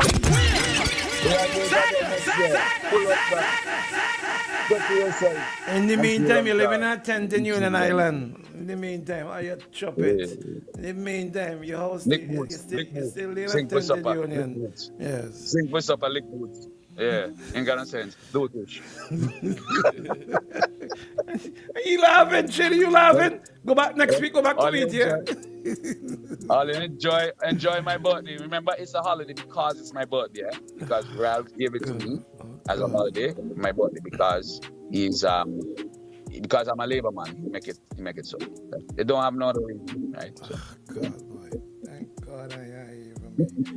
What are the luminous? Your mouth, thank God for that. Thank God for that. Thank you very much. You have a good birthday, and I hope you get a new pair of shoes. Shoes them like we like. Bing. Yeah. I have not bought I have not bought a pair of shoes in the last 10 years. You know why? Why? Do you know why? Strategy. Thank you very much. Bye-bye. Bye-bye. Bye-bye. Bye-bye. Bye-bye. Bye-bye. I see the phone lines are ringing, Lord. Thank you very much. Bye-bye. Hang up the phone. Hang up. Thank you. Anybody?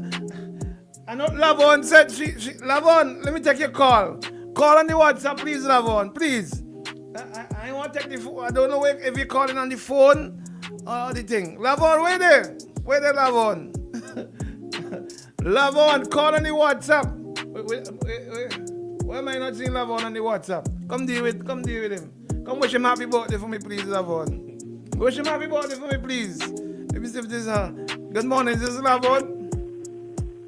No Lavon. Wait, I want Lavon first time, man. You Hey. Hey. Go on. Hey. Let me tell me, Mike. Go on. You go on. Morning, Shady. Go on. You see why he doesn't want to tell them, man? You see why he doesn't want to tell them, man? Shady, right to trick all of you. Tricking ULP, tricking NDP. Tricking all of you. Morning, Sobian. Morning. Go on. I have sat down for the past minutes listening to the biggest set of foolishness and rubbish I could ever imagine. That is why me make sure Lavon have to come do this. Yeah. So let we take a trip. Hold on. I have Lavon on the line. Lavon, good morning. Hey, big morning. How are you? Morning. And Ken is also on the line. Morning, Lavon. Yeah, another king is on the line. Ken's King is also. Ken's King is on also. Somebody asked me the other day if I'm related to some king, and I said no, I'm the only king I know who is my family in the NDP. So which king is on the line? Because I can't hear. Ken's King. Oh, hi, Kenson. How are you? Morning, me good man, me good. Hope all is well. You know, I'm trying to come back from the flu there, but I'm good. I wanted to jump in very quickly, and then I'll allow Kenson to go big. I must start all the time by bigging up Shady. I offered Shady a job yesterday, and he didn't get back to me. Your budget ain't big enough. To Candyman. I like Candyman, you know. He does try. But you see, and the thing about Candyman is he start the month of May, one of the things we have in common. So his birthday is the 1st of May and my birthday is the last day of May. And that is why I allow him to call in first and I come after, because I have to do the end part of it, right?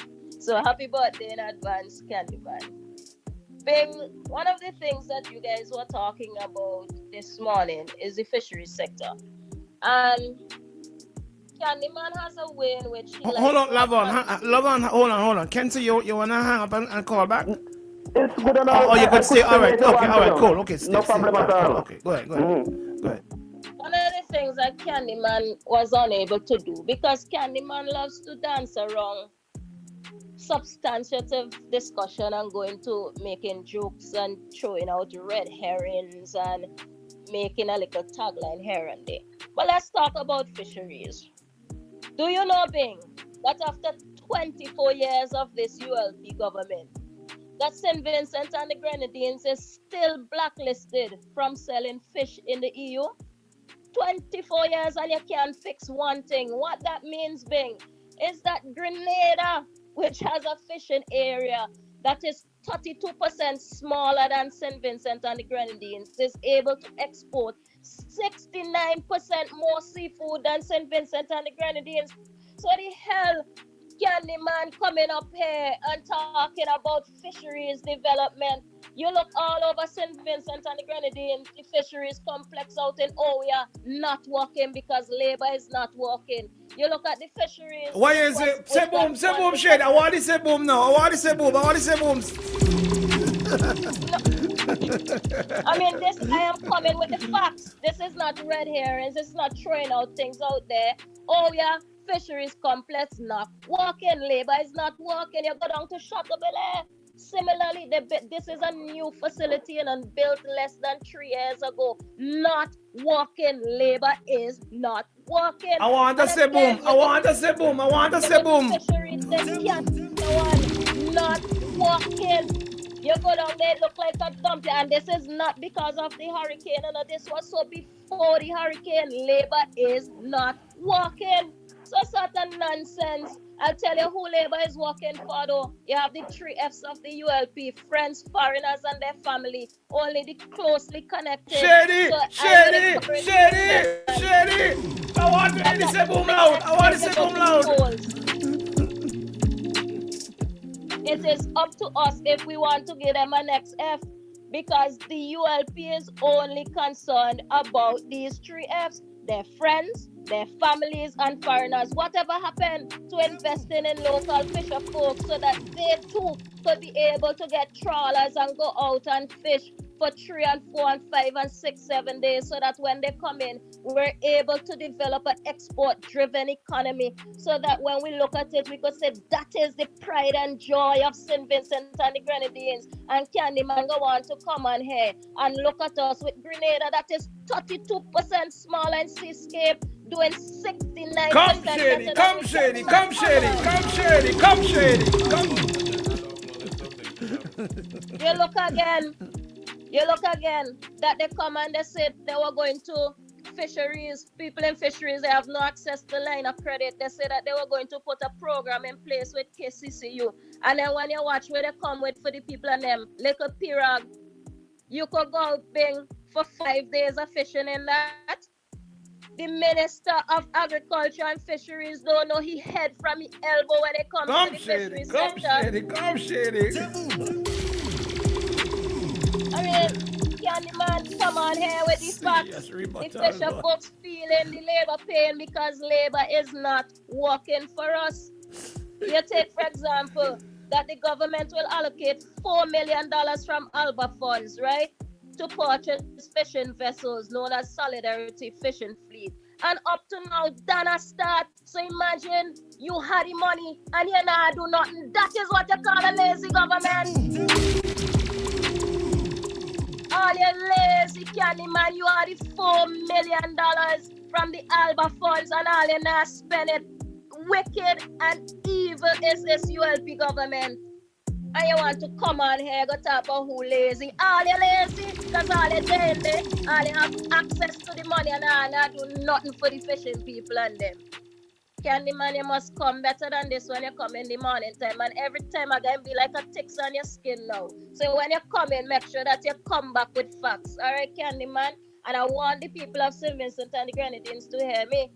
That the blue economy is one of the pillars of development that the New Democratic Party has. And we have said that time and time again, we will ensure that we create a new Ministry of Fisheries and Marine Conservation. The simple reason is this, that you have agriculture and fisheries tied to each other. Fisheries can do nothing, they cannot develop because they have to go to agriculture in order to get a little slice of the budget that has been allocated to the ministry in order for us to do something. And that is why you find that we cannot find Vincentian businesses advancing because the Ministry of Fisheries doesn't get the attention that it is supposed to get. And whilst we are on that, I want to tell all you something. It is the same Saboto Caesar that used to talk about school shift system. Now, because of molding, the Ministry of Fisheries have workers and shift system. You imagine that? Hold on.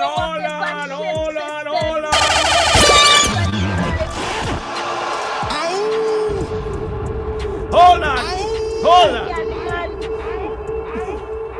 The next thing, and I want you to come back and try deny it. You have Venezuela fishing boats selling fish to the fish market at cheaper prices in Kingston, undermining the fish. Hold on.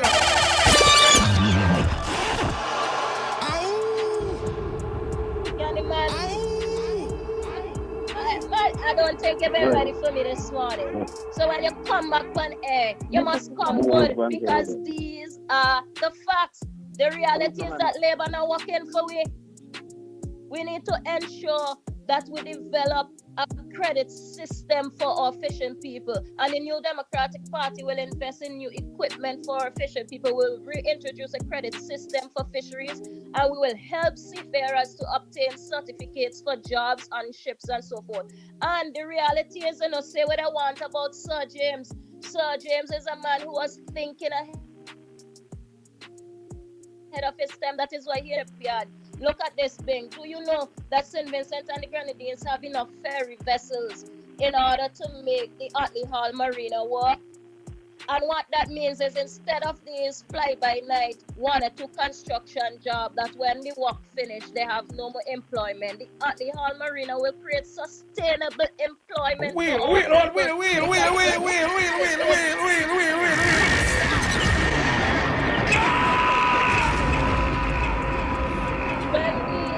redevelop the Otley Hall Marina, we don't have to depend on ships to come from other islands in order for it to be profitable in Obing. Right here, look how much ferry services. The other day, a new ferry come on board, the Beckway Fast Ferry. You have so many Beckway Express. You have Gemstar. We have our own fleet here that will make it profitable. So why on God's earth did they allow that to go down and just be rusting down? Hold on! Like that Sergeant did something good. And when we tie in the Otley Hall Marina with technical vocational training with the technical college, what about the gift? We're going to see our people graduating skills ready and job ready. That is what you call linking up different sectors. So education will be linking up now with the fishing sector. Are we going to ensure that people are able to have sustainable jobs? That is what you call a long-term plan. That is what you call foresight. That is what you call connecting the dots, which the ULP cannot do. I mean, we need to, Candyman, I think the next time you come on live, that you must perhaps go and talk to Sabi before you come, and most importantly, tell we why he has fisheries pan shift system, because that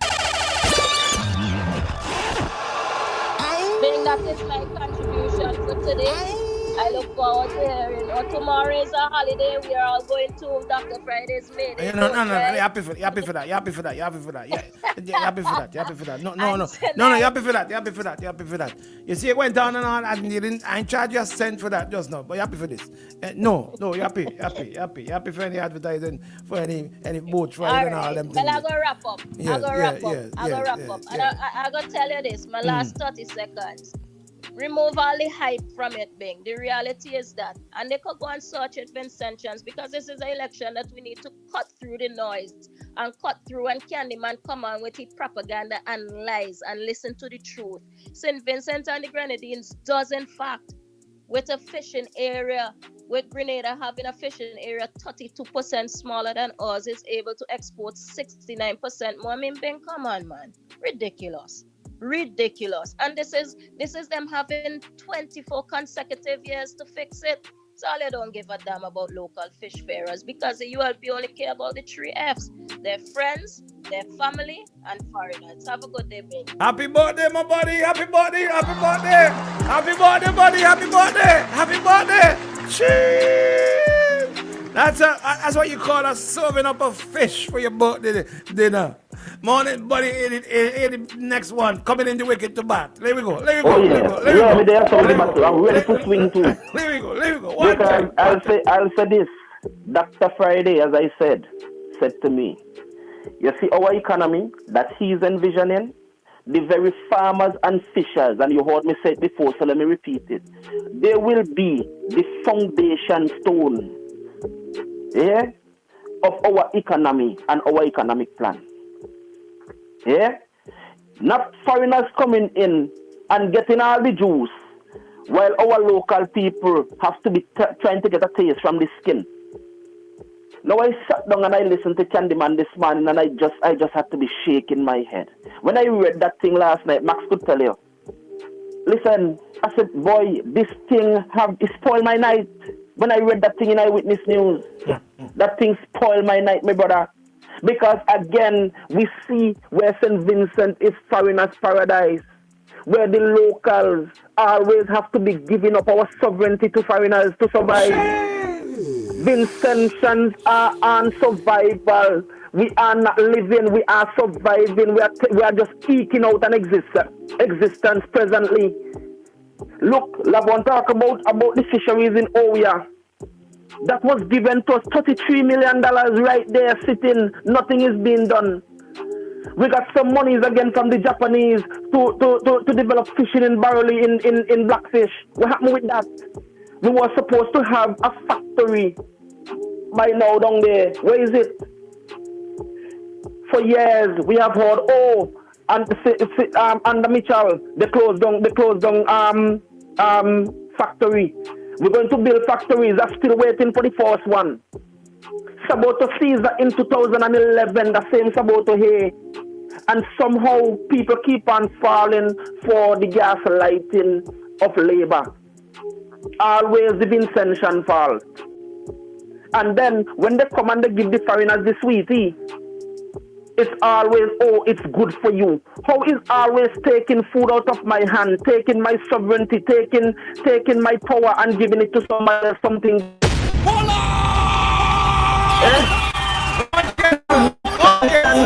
Basically, every one of our industries have been taken out of the hands of Vincentians. And if I sound loud this man, it's because I'm very passionate about this. Every single one of our industries have been taken out of our hands. Farming went to rain, we exchanging hands going to rainforest.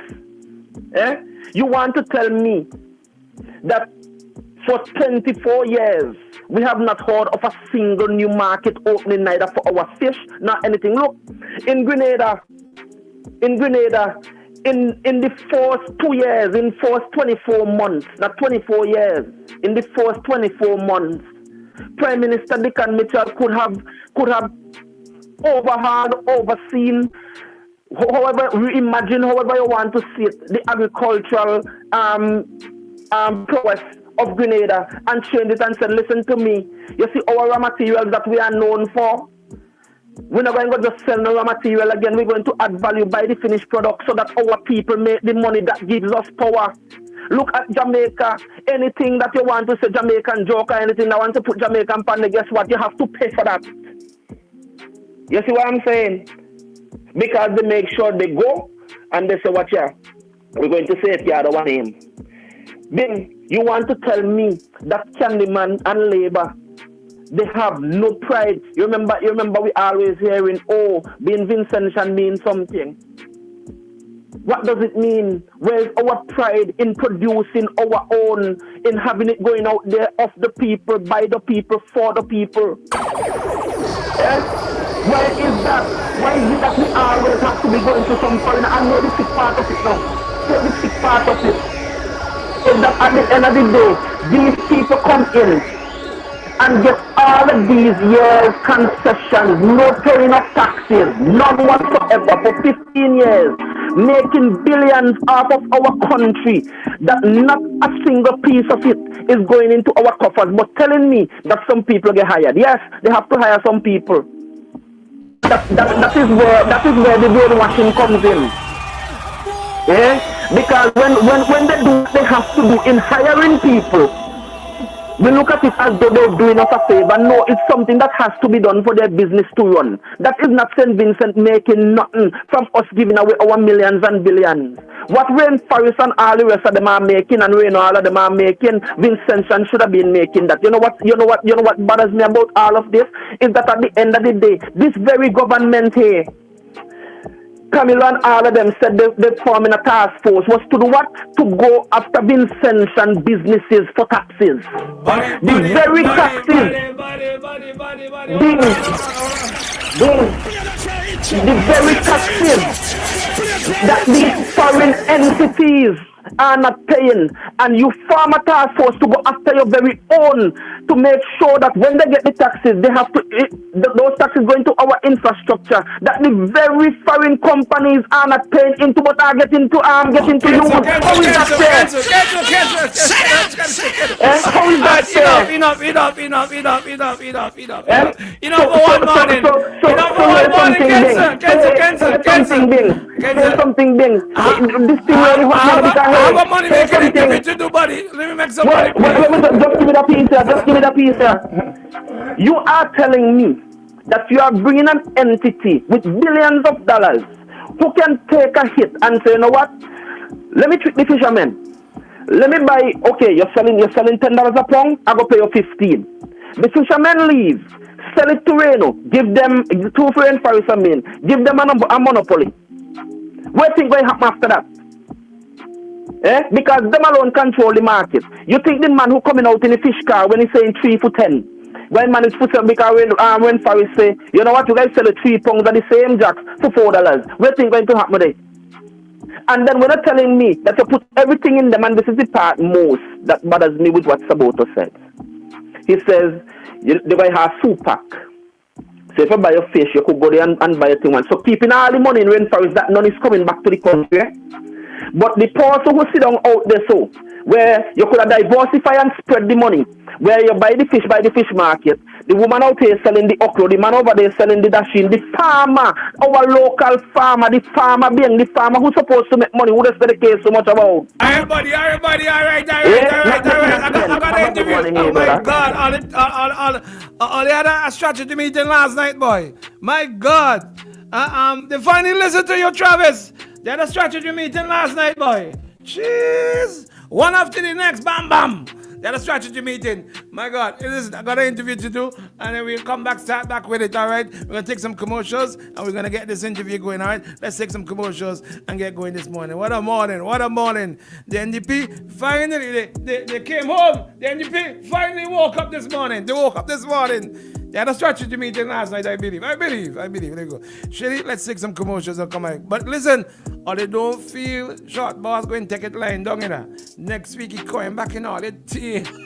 All the better attend strategy meetings over the weekend for the short boss, for Rasmus. Because next week, you know, he coming back in all the tea. Let's take a quick commercial break and come right back. We got ECGC to come, all right? Let's do this. Wake up with the real Badman Bing and DJ Shady. Imagine a night under the stars, the glow of Let's go! Boom 1069, the sound setter of radio. Young got no one that back calling me splurge. Watch me jump right off the curb. New year, different lane. We gon' spin and kill everybody. And we telling now.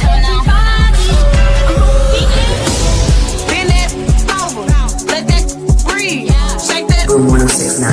Hands on your knees. Unleash the sound revolution now on Boom 1069.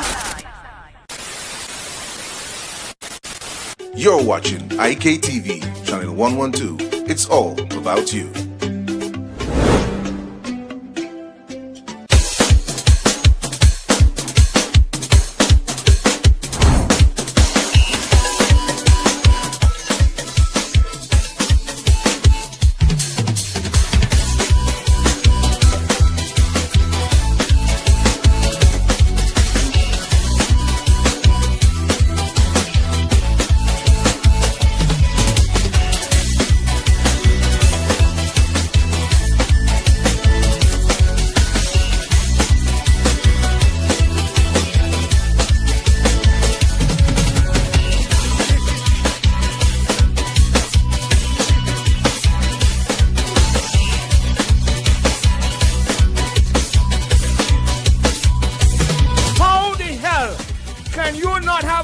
For that.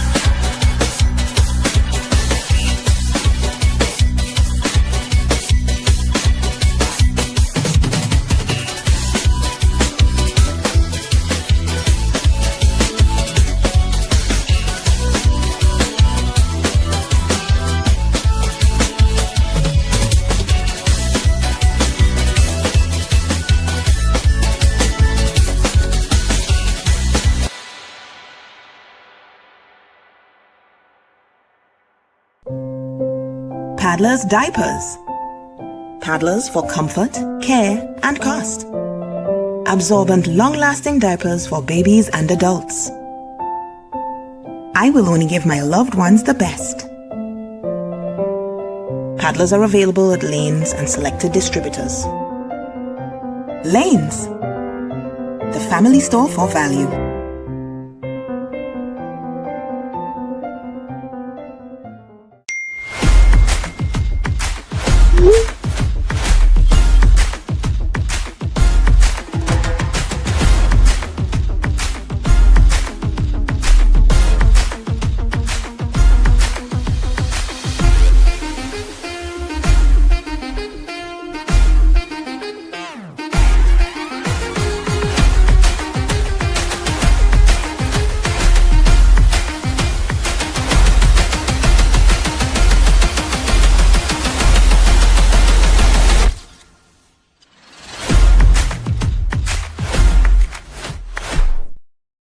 This isn't just a run. With each step begins a new journey. A journey of determination, persistence, and self-discovery. With each step, I am back on a quest to push myself beyond expectations, beyond standards. Each stretch, a reminder of the flexibility of the human spirit. With each step, I am breaking barriers. As I push to the finish, I'm filled with pride, not just for what I've achieved today, but for the journey that has brought me here. This isn't just a run. It's a testament to the human spirit, and I am here for it. Island Sips, beyond standards, beyond expectations, beyond water. Have you ever heard about Logs Cash and Carry? Well, let me tell you, Logs Cash and Carry provides retail products at affordable prices, making them competitive with major supermarkets. Logs Cash and Carry also provide wholesale on some products, mainly from Log Enterprises. You can get toiletries, cleaning supplies, shortening, margarine, wholesale drinks, and canned goods at competitive prices. Logs Cash and Carry is located at the top of Fountain Stretch, VG Highway. Our opening hours are Mondays to Saturdays from 8 a.m. to 6 p.m. Logs Cash and Carry. We look forward to serving you. It all started with a penny. For over 85 years, we have invested in our farmers, fishermen, people, and our country. When we were called to serve, we were here. We understand what is valuable to our people and our country. That is why we support all industries, including tourism.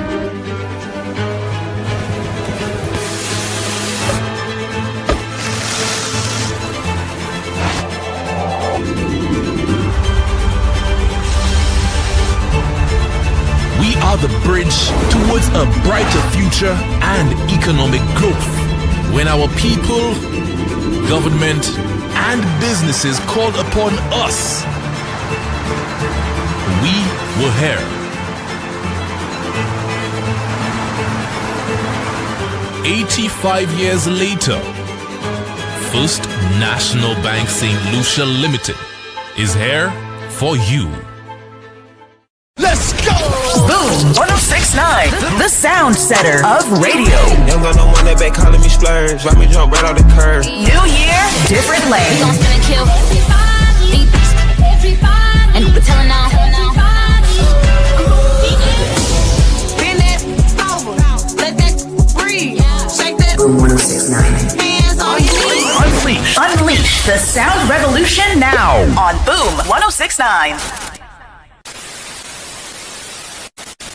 You're watching IKTV, channel 112. It's all about you.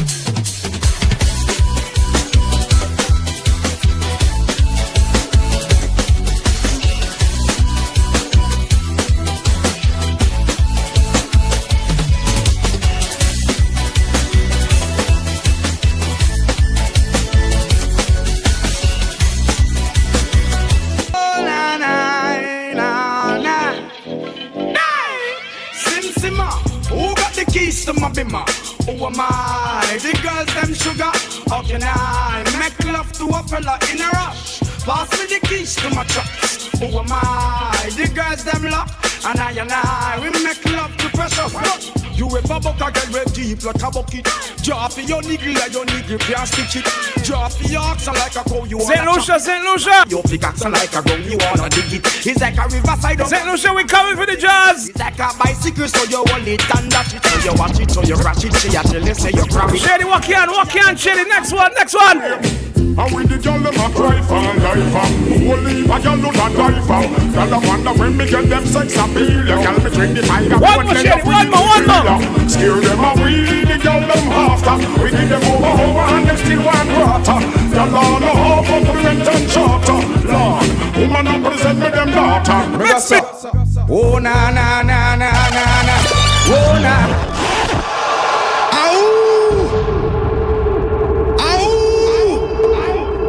There's a lady inside here. She love me bad. Good morning to you, darling. Good morning. Bing. How are you? Sim Sima. You have the keys to the beam. Yeah. You got me. How are you doing? I haven't seen you in a while. I know, right? Yeah. Wait, let me make you look better. You look good, but let me make you look better. Oh my God. Oh yeah, baby. You know. Yeah, St. Lucia, is it? We're going St. Lucia. We're going St. Lucia, baby. It's 360 Sports Bar, Jade & Son Fast Ferry, empowered by ECGC. My God, what a combination. Right? What a combination. I can't miss jazz in St. Lucia. I mean, well, you never went jazz in St. Lucia. Shady and I are still in a domestic dispute from Easter, so I would not even take Shady to St. Lucia. He would have to get somebody to buy the ticket for him and sneak on board. That's what I would say. Good thing I good friends with Elvis. Sugars, morning, Sugars. You don't even know them, Sugars. Who's Sugars? Okay, good. Okay. So let's hear about it. How do I get to go? I mean, I know how I'm going, but how does one get to go? I know, I saw it, fixed. How do I get to go to St. Lucia Jazz Festival? Well, you're going on Jade & Son Fast Ferry. Yep, that's you can what register, book your reservation, book your ticket, either at 360 Sports Bar. You can reach out to us via WhatsApp or email, whichever one is easiest for you. It's an amazing premium experience. So it's a direct transfer. We know regional flights are a little. Yeah. So you have to stop off here. You're not leaving here and doing an airport and a layover. Yeah. Straight, one straight run. One trip. AC comfort. Sugars. Vibes on board. Sugars. You know when 360 comes, we bring in a vibe. Sugars. Yeah. You know how 360 does. Yeah. So it's fully stocked. We're giving you an amazing breakfast before you leave. So you come on the dot, you get some. Come on.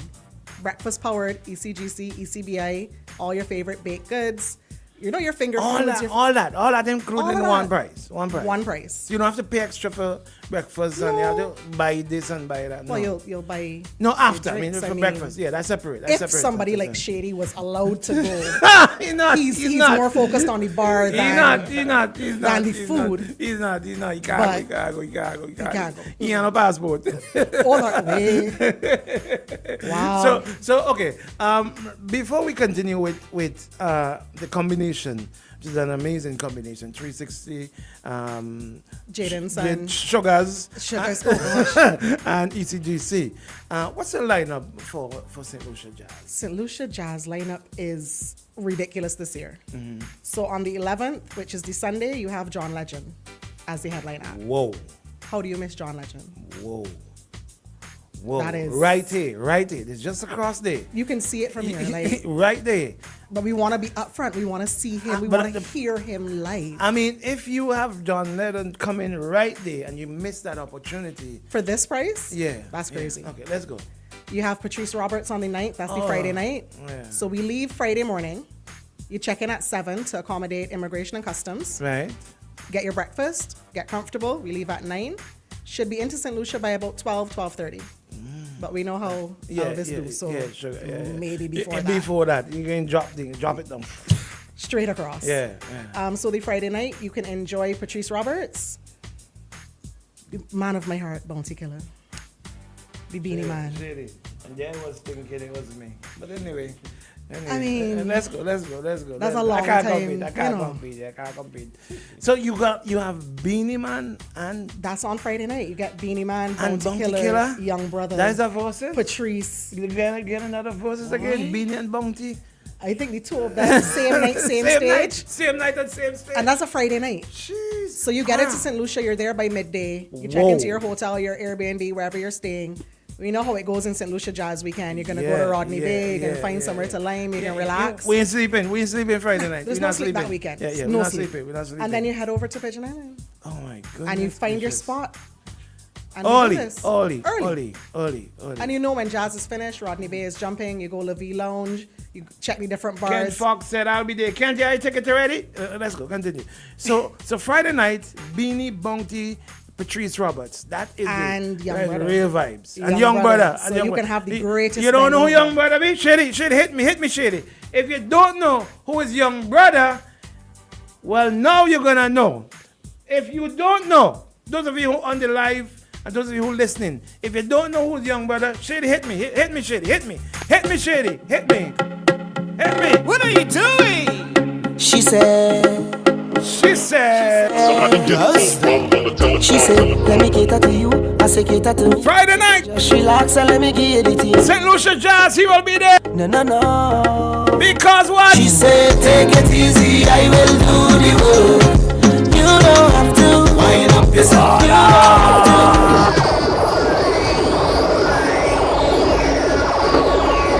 On one stage. My gosh. For me, I think the Beanie and Bounty, Yeah. everybody wants to know, are they gonna come together? Yeah, Is it gonna be a clash? Is it gonna be love? Like, what are they gonna bring? Yeah. But you have to be there to see it. Because you don't want to watch it on Instagram the next day. You want to be there live. No. And it's been a while since we've seen the both of them on stage together. Mm-hmm. I think the last time was Versus during the COVID time. I don't think so. taking no cost. People call it, think, they're going to win ticket or go to 360 and buy all the damn tickets. Wow. Yeah. Wow. Yeah. So let's go. Uh-huh. And then Saturday night, you recover from Friday. Yeah. You head out. Saturday night, the headline act, Summer Walker. She's amazing. Shady, you know that be? You got you scratching your head. You don't know who's Summer Walker is. You know he's a bashman. Yeah. That's the main act on Saturday. That's the main act on Saturday. But Saturday has an amazing lineup as well, with Ruger, the Taboo combo, Barbara Cadet, Semi Francis, Sly and Friends. And Saturday, we know how Saturday goes in jazz. It's still going to end up being. Yeah. And they have their DJs and they have everything. It's that vibe. Jazz this weekend, this lineup was fantastic. But Sunday, the 11th, is the sauce. When you have John Legend and then you have Earth, Wind and Fire. My God, Earth, Wind and Fire. Woo. The lineup Sunday is pretty good. Then you have Richard Payne, Ronald Boo Hinkson, Show the World, the Loud Teaser Band featuring Elliot Yamin, Karen Briggs, and Munichi. Listen, St. Lucia Jazz Festival is a product that's been known all over the world. For years. Yeah. It's a fantastic production. Yeah. Everything that they do is usually spot on. From their bars to the food, the kebab, everything It is something to behold. It is. Right? And with that lineup that I'm hearing you talking about there, it is even going to be even more amazing. I'm hearing their tickets are going pretty quickly. You can still buy tickets online. No. So you go onto their website and get all of your event tickets. Make sure you have them in advance because you don't want to go down there and stand up in a line or anything. And the lines are normally long. I've done it a few years. They're usually pretty good at getting people in quickly. Yeah. They expedite the process. So you're not going to be outside Go for online, get a ticket. Go online and get a ticket. That's it. But right? before you buy your ticket, and you need to get and get your boat ticket. Okay. Someone is asking, can I buy my ticket to get there online? Or you have to get your tickets? No, we're doing 360? physical purchases. Okay, physical. Our tickets are digital, so you'll get a digital payment receipt and an e-ticket. Okay. But we're doing the payments either by check or cash in person. Okay. What's the price? $749 EC. That return includes going and coming back. Going and coming, and your breakfast on the dock. Breakfast on the dock. To go. Where does the boat leave from? Jaden Son's regular docking on the in town by the wharf. At the Grandine's Wharf. Yes, please. At the Grandine's Wharf. All right. What time should I be there? 7 a.m. 7 a.m. You need to check in with Immigration and Customs. Right. And again, we know how Elvis is. When Elvis said he's time leaving is at 9. Sugar said leave me at time. Like, I want this.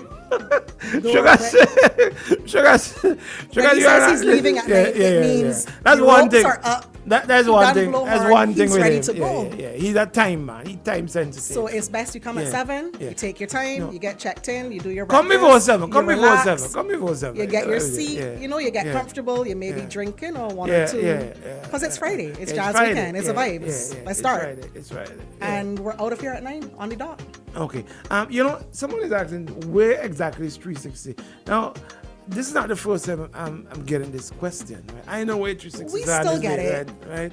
We are located in the E.T. Joshua Center upstairs, next to the food court. Big, and you can't miss our banners outside. You can't miss the signs outside. Yeah. And we're open 7 days a week, so you can come at any time and pay. And tickets are always on sale whenever. As long as they're available. Okay. We do have a fair amount of people who've booked one way. So there's some people who are going down Tuesday, Wednesday to do the other events, and then they're coming back up with us. Okay, you and can then do that. we have people who are going down with us, but are then staying for a couple of days, and they're just doing the one way. Okay. So you can do a one-way transfer for 375. Someone is saying they didn't know that you can do that. Yes, you can definitely do the one way. And it's the price for the one way is 300. 375 EC. Ah, okay, nice. All right. And I mean, people are taking their kids. It's kid friendly. You can do this. Now, you've got a limited capacity. Yes. Right? And we're a little over halfway sold now. So if you're going, you need to go to 360 and get confirmed. Yeah, because it's going to be, the fast ferry is not like one of these regular boats. It's like you're in a plane and you have your seat. That's right. Right? It's not like if you could hang about outside and drink something. You have to be inside and you get your seat. So it's not going to be overbooked. No. So you have to we still have to leave the seats open for those who are doing the one-way coming back. So we have to, make sure that everybody is accounted for. And we also have to send the information to St. Lucia in advance. Before. So you can't show up on the dock with a suitcase and be like, look me. No, you have to be booked in advance. Similar to any other regional travel. Right. So you book your ticket by going and getting it at 360. You go to 360, you can send us a WhatsApp, you can give us a call, or you can send an email. Okay. What is ECGC role in all of this? They're a partner with the festival on the whole. They're sponsoring. They're sponsoring the festival. So it was a general conversation. 360 has an amazing agreement with ECGC. So a lot of their products are featured on our menu. Zest Cola, the Island Sips water. We use their flour in our cooking. That's family for us. Wait, you're going to just Oh, okay, all right, cool. All right. So, what's the typical menu like at 360? What should I have? What is a must-have at 360? Everything at 360. The Porky Pig burger. Porky Pig what? We have a 6-ounce patty, and it's wrapped in bacon and cooked to perfection. Why not? And all of our sauces are homemade. So it's not a generic anything. Everything is made. Is it a bacon? What does it come with? The Porky Pig. Well, you can choose fries, wedges, or a side salad. Okay. But the burger itself has... Let me look and see. I know Linda did it stoops in and push up your face. Linda, I am just asking for informational purposes. It's not for me. Stop getting hysterical. Lyndon, if he comes, I'll take a picture and send it to you. So the Porky Pig, as I said, it's a house-made 6-ounce beef patty, lettuce, tomato, red onion, pickles, and our house porky sauce. But as I said, the whole patty is literally wrapped in bacon. Is it? Do you deliver? Not yet. We're working on Are you that. on any of the apps? We're on Instagram and Facebook. No, the apps, the delivery apps. In terms of Vonzo and Carry Bites, we're working with them to integrate our system into theirs to then get the delivery up and running. But for us, we also had to consider our volumes. We do a significant amount of takeout every day. Oh, really? Okay. A lot of takeout, especially at night. You know, people, I don't want to go and sit down, but I still want to get, And people will order their appetizer, their mains. We do pasta, we have lobster, we have ribs, we have steak. And they'll order and pack up nice big bag, pick up, and go. Do you do breakfast? We do. So what time do you open from? We do breakfast on weekends right now. So on Saturday and Sunday, we're open from 7 a.m. Right. And during the week? 11 a.m. right now. Okay. But as you know, the summer season comes in and more people are Carnival is coming up. Yeah. The visitors, they don't want to cook breakfast. Yeah. So we'll then go back to doing daily breakfast. Okay. We did daily breakfast. We were open 7 a.m. to 11 p.m. 5 days, and then Friday and Saturday we're open till sometimes 2. Okay. When certain DJs are there on a Friday, Shady. They have a fiesta, and they keep my staff there sometimes. I think last week they were there till. Shady, what's in there? I think they were there till about 2:30 last Friday. Shady, oh yes, that's why I couldn't do the thing that we was talking about. I invited you to a party and you couldn't come because. Oh yeah, you told me. Mm-hmm. That's true. Remember? Yeah, that's true. You said that you had to be. Okay. When certain DJs are there on a Friday, it ends up going a little bit later. Yeah, nice. I invited him If to a private there, party. everyone's having a good invited time. him to a party and he said, "What, a private party, babe?" Yeah. What is a party? Like a party. It sounded very No, I said party. a private party. It What's sounds sexy. a private party? I mean, like not a paid party. A party, invitation party. Okay. Right. So he said he couldn't come because he had to play at 360 degrees. Every Friday. Yeah. Fridays are, but they're actually there this evening, as tomorrow's the holiday. Oh yes, because tomorrow is a public holiday. Mm-hmm. Right. So today is very busy at 360. Okay. So tickets will be on sale. You can get your ticket for the cruise any day of the week. Any day of the week. Once you go, you speak to any of our managers. They'll take your information. You'll make the payment, and you'll receive a digital copy of your payment receipt. And then we send What's you the digital copy on your device? On your phone, whether you get it to your phone or your email, whichever one works better. If I don't have a phone, if I don't, I mean, like, if like I'm one of them under the rock, I live under the rock. It's fine. We can do it and print it for you. Okay, all right. So we have a printer. Okay, so you could show up to the fast ferry, Sugars, Jaden's son. Sugars, just was not really gonna tell me and laugh. And you just present that. Yes, but they would already have your information. They would have already we had put together the passenger information form. So you're really just checking the information against your ticket, what they have on the sheet, your ID, and you go. And what do you need to have? Valid passport or national ID. Oh, national ID, because St. Lucia is a part of the OECS Union, right. which you don't necessarily need a passport. You can use your See ID. how easy it is? You don't even need a passport. You don't need to get a passport. You just take your regular ID and be like, I'm here, let's go. Hey, Shady? Yeah. A lot of people are responding to it. Let me see. I know they want to know if it. Good morning. I don't normally take calls. Tell me. You want a ticket to buy? You want to reserve a ticket? Yeah, Mr. Joseph. Yeah, you do. Yes. Young lady is speaking there.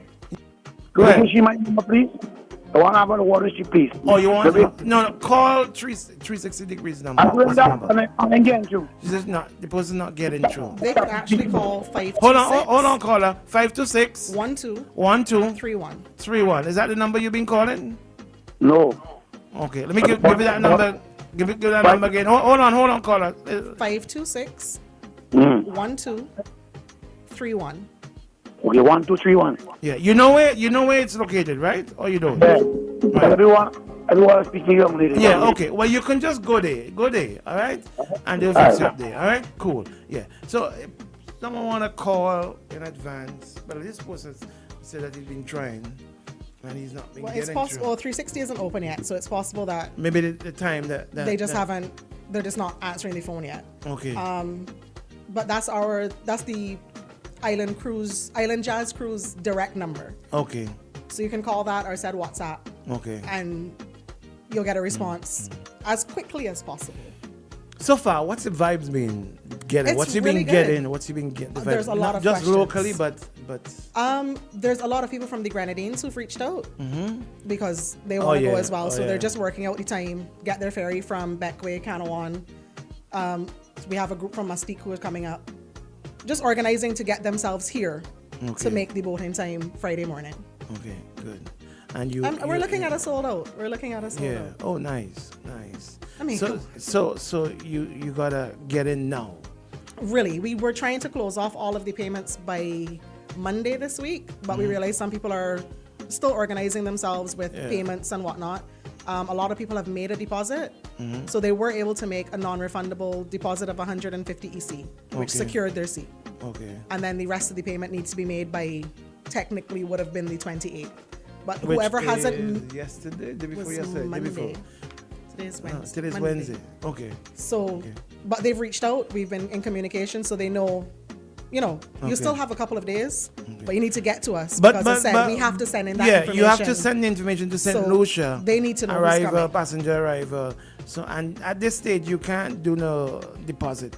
Just go and buy a ticket at this stage. There were a couple people that I did take a deposit from. At this stage? They want Wow. to go. Yeah. And we yeah, understand, I you know, know. you might be just waiting to get paid on Friday or something. We try to work with everybody as much as we can. Yeah. So they made a deposit. They know they have till Friday to get back to me, finish their payment. With St. Lucia Jazz Festival, I mean, you've got the biggest artists performing. But beside that, what I like about St. Lucia Jazz Festival is the ambience. It is. It's like Louisiana. You know, it's just very festive, very It is nice. the way they have the craft vendors and Yeah, everything worked into yeah. the event space and the bars and the food and the range of food. Oh man. And if you're in St. Lucia, you don't necessarily just hanging out. You can do the zip line, you can do tours, you have the whole day Saturday, you have majority of the day Sunday to everything. do other activities. To see the rest, to see the island. See the island. Yeah, yeah. But there's a lot of people, like certain people here, who would just go and, you know, find a bar. Yeah. And there's just nothing hang wrong with out. that. Sugars, that's you.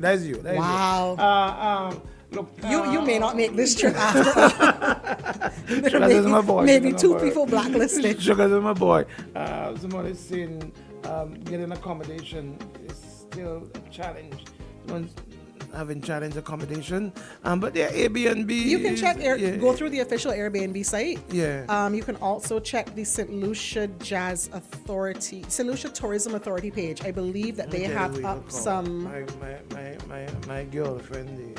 We. Man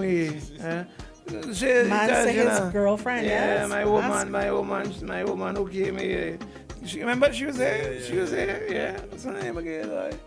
Yeah, she came here. She's marketing poster of the Jazz Festival. Yes. Yeah, she came here. I'm in love with her.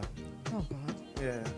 Yeah. But St. Oh, Lucia Lord. Jazz Festival is a must. It's an experience. It's something that you must experience. You definitely It's one have of those to. things that you have to put on your bucket list. And now is the time. I mean, it's John Legend. Yeah. It's Earth, Wind, and Fire. It's Beanie Man and Bounty Killer on the same stage. I said, you don't want to wake up Yeah, Saturday morning and look at Instagram and be like, say, wow, this is that's what what I happened. miss. That's what I miss. For Yeah, 749 EC. Yes. Round trip. So I thought it was US dollars. No. No, EC dollars. EC dollars. And go forward in a few. Right, someone said, yeah, okay, cool. So people are saying they've been before, they're gonna go back again, you know, and all of that. Mhm. And remember, tickets are only available at 360 Sports Bar. At 360 Sports Bar in Annisville. This is to ensure that we have everyone's correct information when we submit the passenger information form. Right. Only day. 360. All right. Don't show up on the wharf in the morning. I would not recommend it. Okay. I, I feel Elvis might look at you with. Yeah.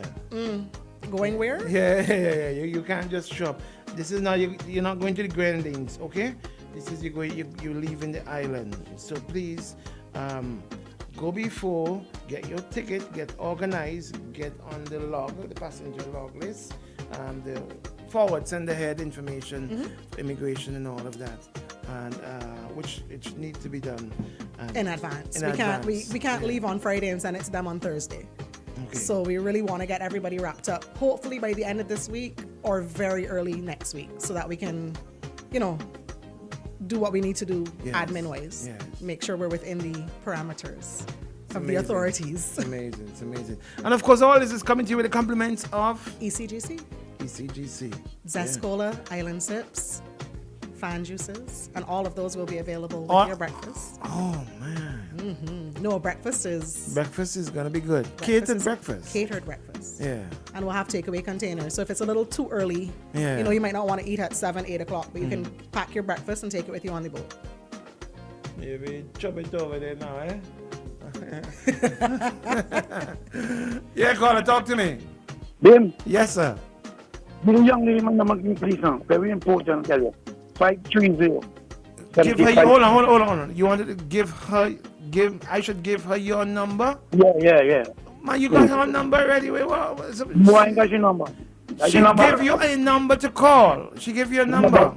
I want to talk to the young lady personal, please. 530. 530.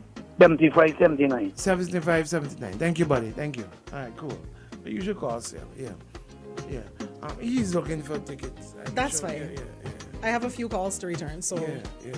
once I get in, I'll call back everybody, go back through the WhatsApp. WhatsApp has been very busy. Very busy. Yeah. So all the today, even now. Today is a busy day at 360. There's a huge football game this afternoon at 3. And we know how we look for those games. We were packed to capacity on Saturday. We have a ton of people making table reservations for this afternoon. So I'm sure a lot of the football fans will be taking a late lunch to cover the game. And then I said we have certain DJs in this evening. Shady's there this evening? Oh gosh. Certain DJs in this evening. Okay, and our happy hour specials, we're actually going to start the happy hour specials from 3 for the game. Okay. So, yeah. You have happy hour at 3 o'clock this afternoon. Instead of 4. Okay. I mean, Wednesday we'll kind of call it a Friday, a pre-Friday. Yeah, because tomorrow is a public holiday as well too. All right, cool. And everybody's outside tomorrow. And use the opportunity to get your tickets. Yeah. So you can watch football, get your cruise ticket, enjoy happy hour specials. And you know what? I've done beside the St. Lucia trip, right? I've done cruises, like real cruises. It's always better to do these things in groups. Get a couple of your friends. And you vibe and go. Oh man, it's different when you go with a group of your friends. Not just your woman. That'd be boring. Wow. A group of friends. You know, a group of partners. I mean, but it's St. Lucia Jazz. It's a little romantic. You go as a couple. But go with the boys. Carry still, get some partners. So you get, You say you can carry her still like she's a suitcase? No. Carry a woman still, but get some partners to go with it. Trust me. You get some. The vibe is different. It's different. I'm telling you, it's different. So you carry her still. Yeah, carry her still. I mean, like, okay, you all come. Here you go. Go on. But that sounds then that while you're with your partners, you would treat her to a little shopping trip, in the mall. Yeah, because she the credit card. Go and do some shopping. Yeah, but still, just making it's sure. a vibes that when you go with your friends, it's different. It is. So it is. Some of you boring. Just you go out. Just you woman alone. That's you go. boring. Of course, it's boring. You're seeing she every day. But still, get a group of your friends to go to St. Lucia Jazz Festival. Have seen a few group bookings. And as you said, the girls is a girls trip. Yeah. It's a guys trip. Yeah. Everybody's looking forward to it. The girls have their outfits. Everybody's. I mean, you're going to see. Look at the lineup. Yeah. I mean, maybe the girls don't want to take their guys. Listen, Dr. Richards is backstage. Thank you very much. You see how much extra time I give her? Thank you very much. Finally, is there anything else you want to say finally? No, thank you for having us. Yeah, and get those tickets, all right? Get those tickets. Thank you very much. 360 Degrees Sports Bar, ECGC. Jaden Sun Fast Ferry. Yeah. Sugar's Fast Ferry. Yeah. Sugar's Fast. Oh no. That's his name. That's really his nickname, eh? That's what he's really. So that's all I'm gonna call him from now on. Yeah. He once he says Sugar, he could know if somebody close who told you that. Yeah, Sugar. Just say Sugars. You can tell him who told you. I'm sure by now everybody knows. All right, don't miss it. Jaden's Son is taking you there, and you're gonna get in quick time, comfort, and it's reliable. And Sugars, when it comes to timing, he's on the dot with time. All right, pick up your tickets today, right now, today, all day today at 360 Degrees. You can get your tickets tomorrow as well too. All right, thank you very much. We got Dr. Richards backstage. Let's go straight to him. Shady, Let's check in with the doc and look at things with a wider lens. Pastor Richards on OMG. Doc, good morning to you. Good morning to you, Doc. Good morning. Good morning. Bring him forward, please. Bring him forward. Hello, I'm here. guys. You know. Yeah. Yes, thank you very much. How are you doing, Doc? I'm doing great. Get a holiday in the middle of the week. You could get excited about that, Bing, I've listened to Boom these past couple of days, and something strikes me. I think we have. I think we need to tone down, not on the giving of the information, but on the emotion that comes with the giving of the information. The discussions yesterday and today. Yesterday was about the Public Accounts Committee, and that's a useful discussion. Anyhow, whichever side you're listening to, that's a useful discussion. And today, the matter related to more fishing than agriculture, fisheries and all that kind of stuff, what's happening with our fish product. I think that's a useful discussion to have, and certainly it's worthwhile to have the government's representative weighing in and saying, hey, this is what we are about, and giving certain explanations. That's all right. It's okay for Lavon representing the opposition party. Other people calling in, that's all right. What I'm concerned about, and is not just in the sphere of how we put our narratives out there in relation to wedge issues. I usually refer to them as wedge issues because if we're not very carefully, each wedge issue can be very, as it is articulated and ventilated, it can become a divisive. Some of you might want to say divisive. It might become very divisive. For example, if you followed Facebook yesterday, you would have seen that after the discussion on the radio, you were hearing from both sides related to the Public Accounts Committee. You realize how what it was pounded. I mean, it was like it was being pounded in the media. I mean, on the social media, Online, and went yeah, viral. it wasn't being sewn together in like, okay, how can we negotiate through these different perspectives. In my commentary, although I spent the main on common law marriages, which I will circle back to at some point because that discussion is worth having, particularly the Christian perspective on that. Really need to have a discussion on that, worthwhile. But I tried to address the Public Accounts Committee matter in a way that was responsible and to give some directions and have the conversation, but have it in a particular manner. But I know that you saw and others saw the way, even people who commented on it yesterday on your station, I saw where some of them came in for a lot of fire and stick, But that is the tip of the iceberg in the wider scheme of things. I don't think it is something that is restricted to the boom audience or to how we ventilate on air on radio. I think throughout, whether you're on a bus driving somewhere and you say something, or you, at your workplace, or in a relationship, boyfriend, girlfriend, I think people have trouble talking with each other when they're not on the same page. And so I'm going to dedicate my program this morning to helping people talk to each other. I mean, we there's a term that is used by the young people, but I like it. We catch feelings. We catch feelings real easy. Big man and big woman catch feelings real easy, boy. I don't say I just say catch flights, don't catch feelings. Catch flights. Okay. Yeah, people get offended easily. If you try to interrogate what they're saying, if you try to ask a question, if you in any way, shape, or form were to say I disagree, people catch feelings, and catch feelings. I'm not just referring to the political matters. I mean, there's a larger share of the pie there that is outside the sphere of politics. Just on the street, crossing the street, a vehicle pulls up and they say something, and all of a sudden there's a whole thing coming out of that. Any workplace, anywhere, particularly in relationships, though I know this, particularly in relationships, people just don't know how to manage difficult conversations or conversations in which there is disagreement. So I don't know if you can write some things down, or when I say you, the listening audience, write some things down, or you can go back and listen to this program when you have some time.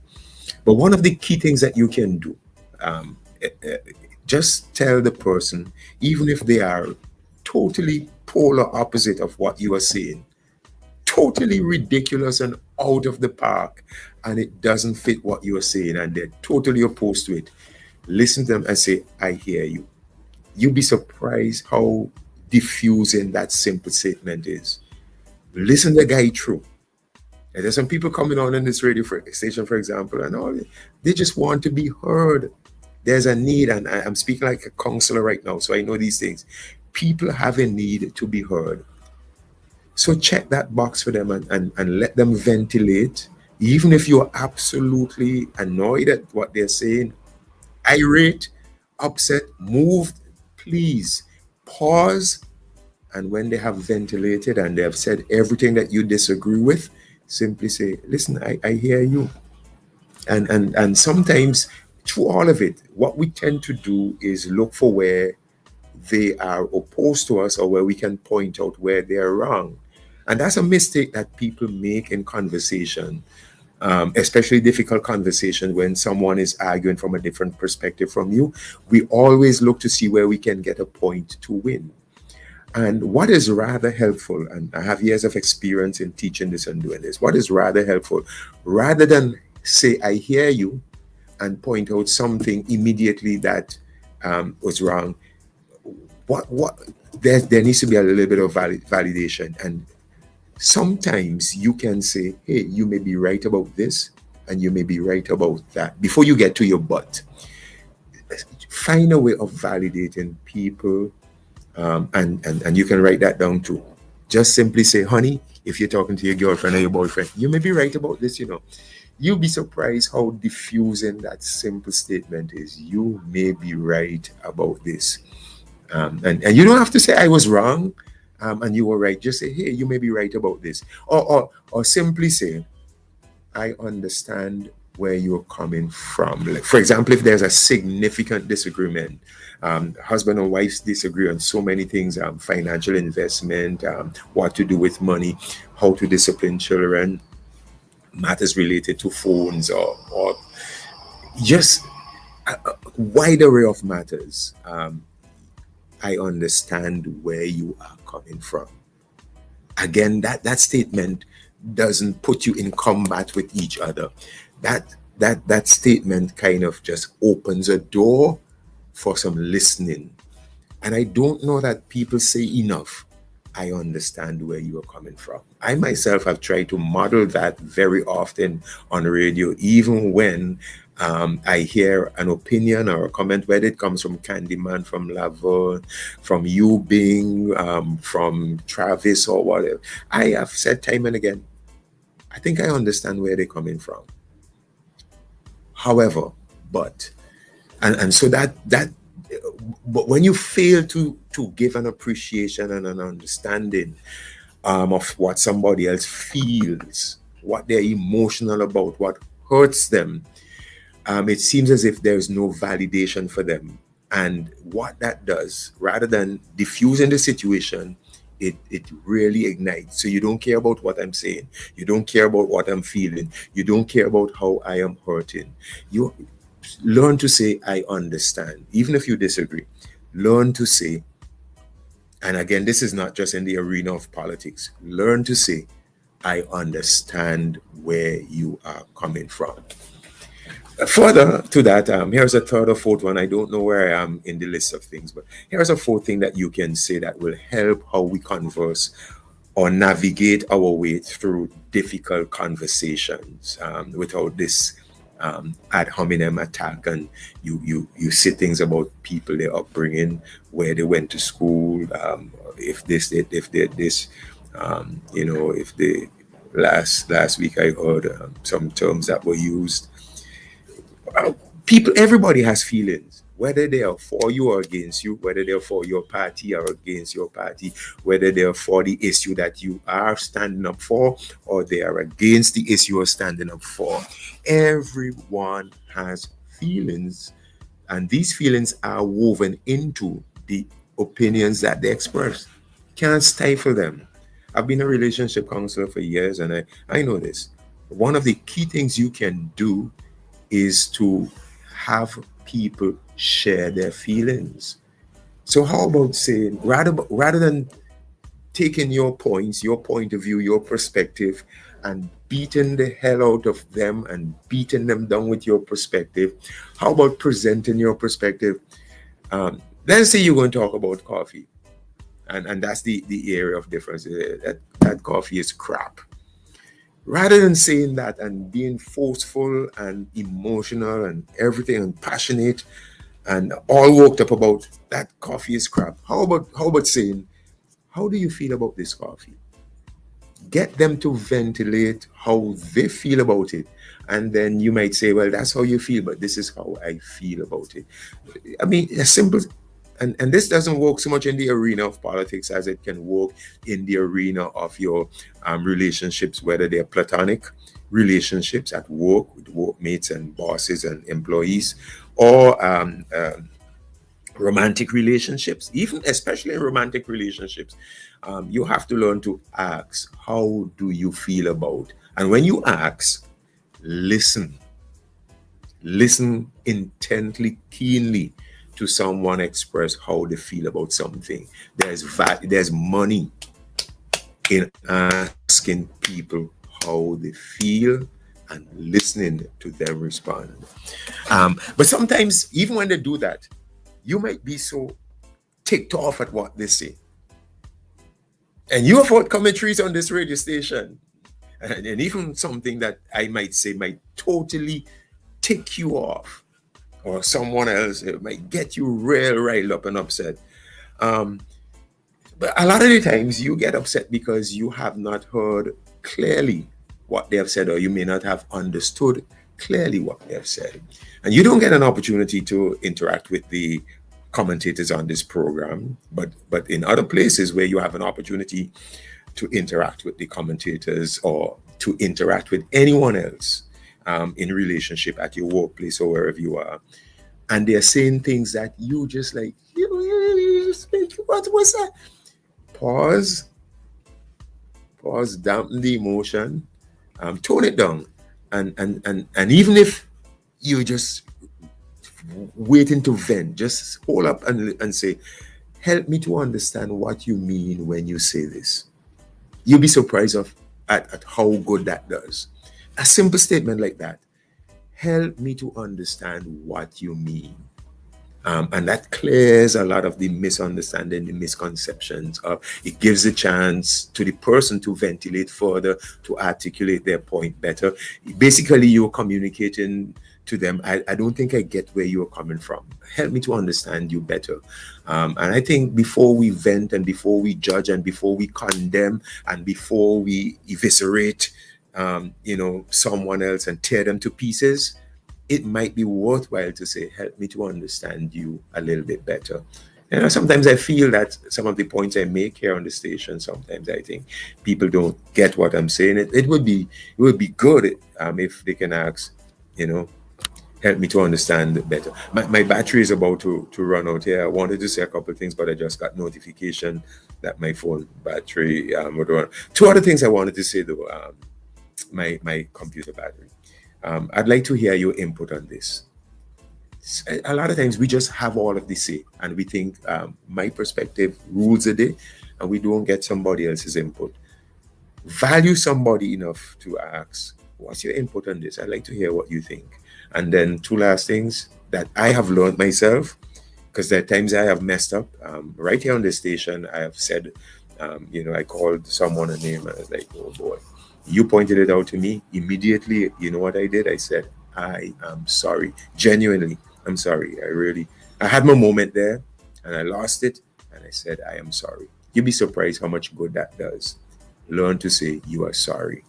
A lot of big men and women I hear don't ever say, Yeah, I'm sorry. And finally, even when someone says something that is totally opposed to what you, because they took the time to share with you their opinions, their feelings, they give you their input.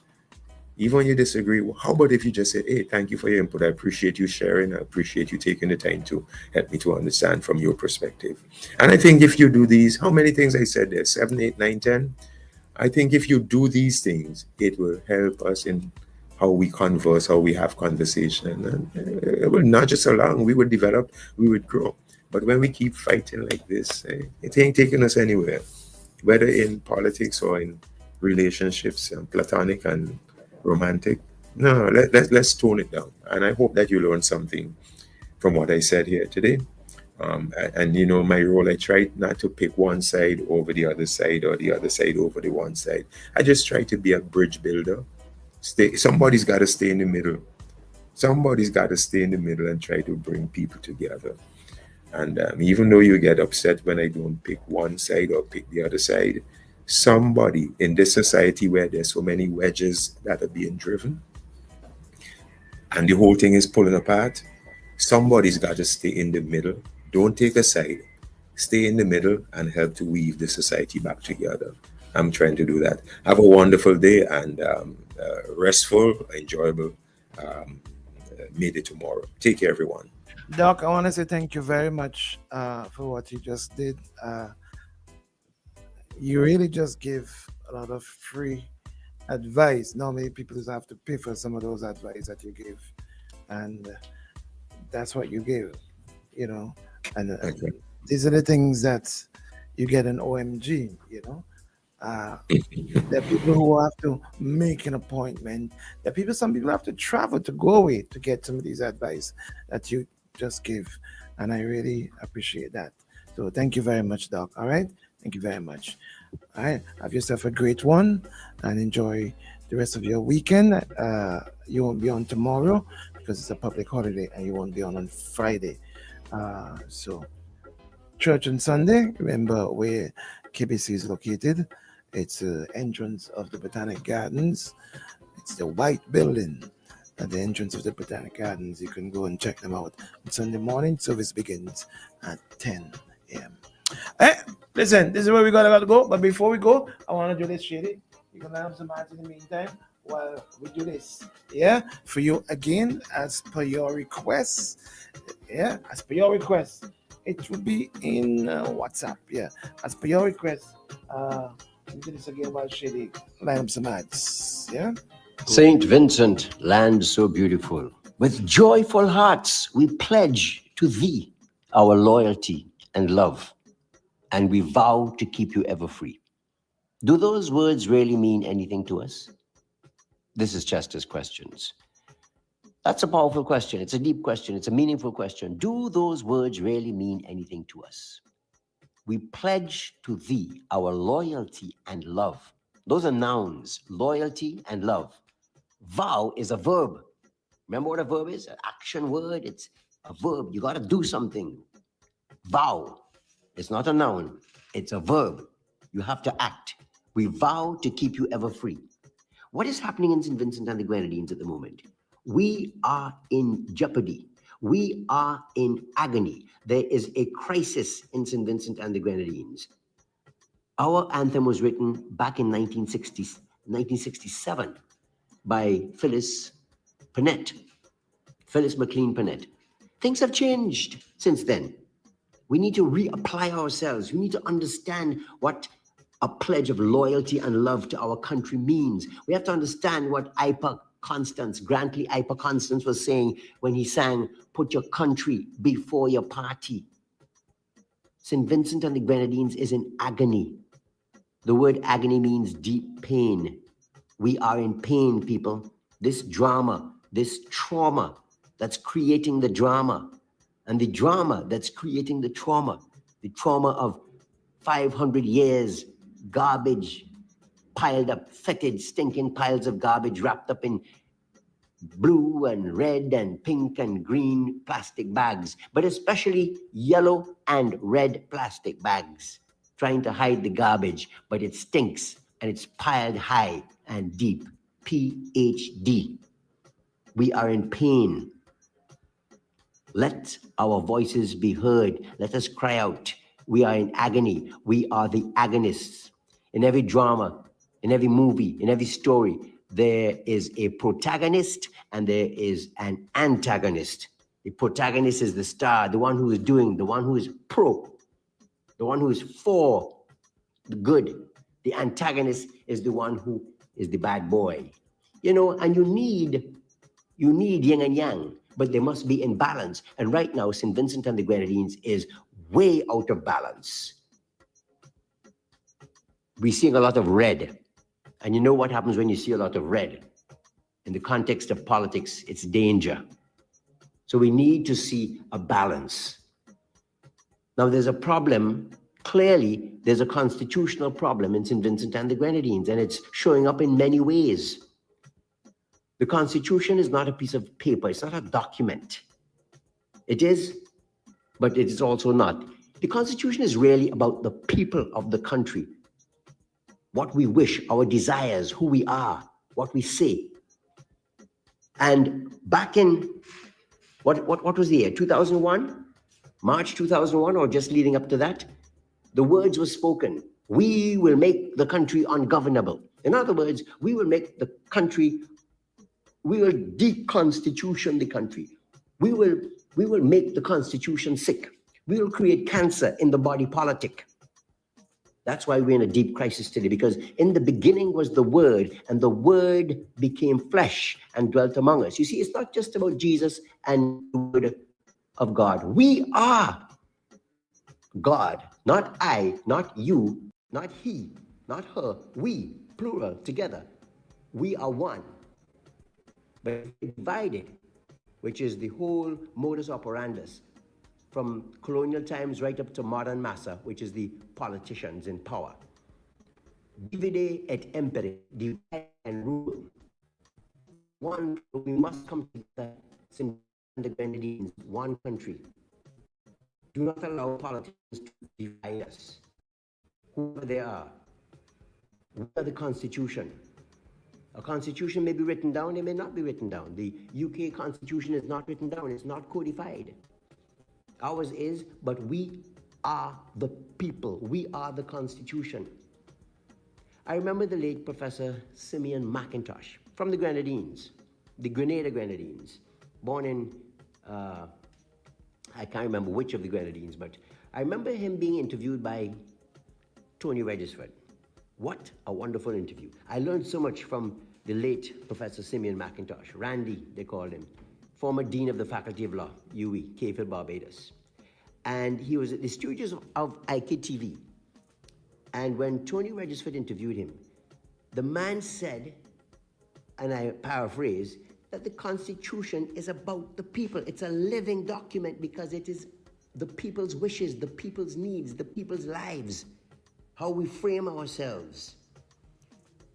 And you know, there's several books that Professor McIntosh wrote. Caribbean Constitutional Reform, Rethinking the West Indian Polity. Kelson in the Grenada Court, Essays in Revolutionary Legality. Fundamental Rights and Democratic Governance, Essays in Caribbean Jurisprudence. West Indian Constitutional Discourse, A Poetics of Reconstruction.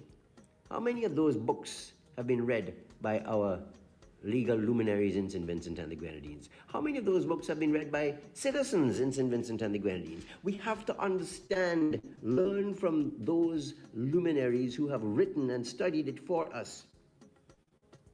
And thank you, Tony Regisford, for interviewing the late great Professor McIntosh, Simeon McIntosh. I learned something from that. And we need to learn from each other, not from one man, from many men, from many women and men.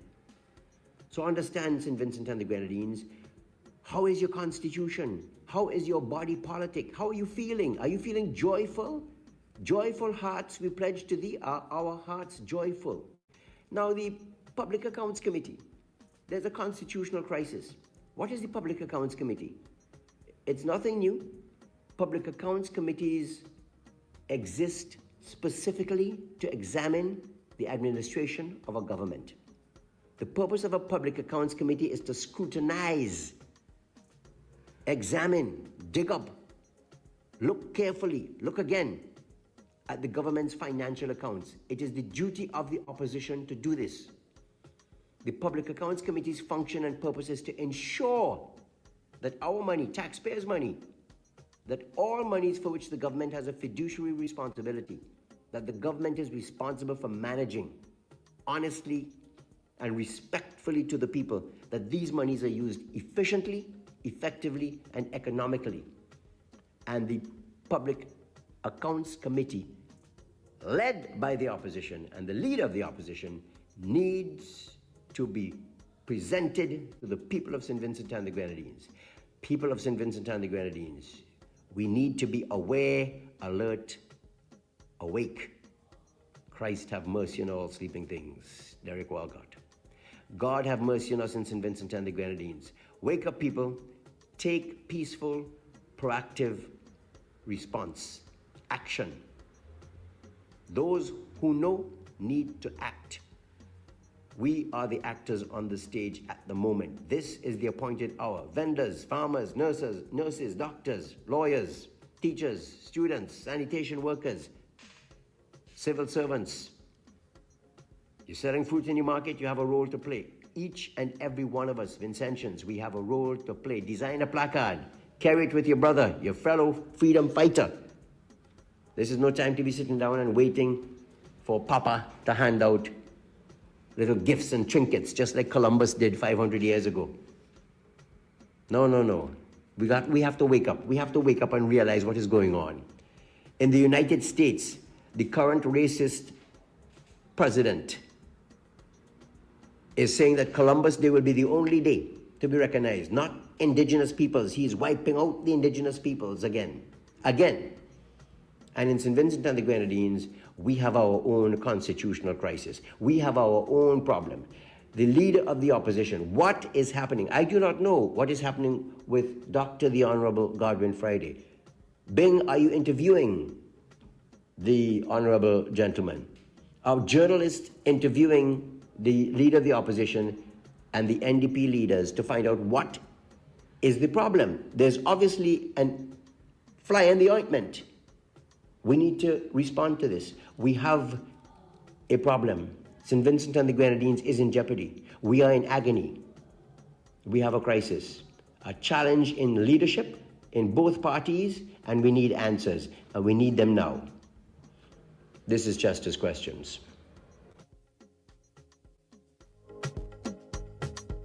And that was a rerun of Chester's Questions from 7:30 this morning, and normally we run it again at the end of the program. Listen, it's been an interesting week so far. Tomorrow morning we won't be here, of course you know that, because tomorrow being Workers' Day, a public holiday. Yeah, Army Labor Day. Workers' Day is tomorrow. Don't just go out and go to the beach and picnic and parties.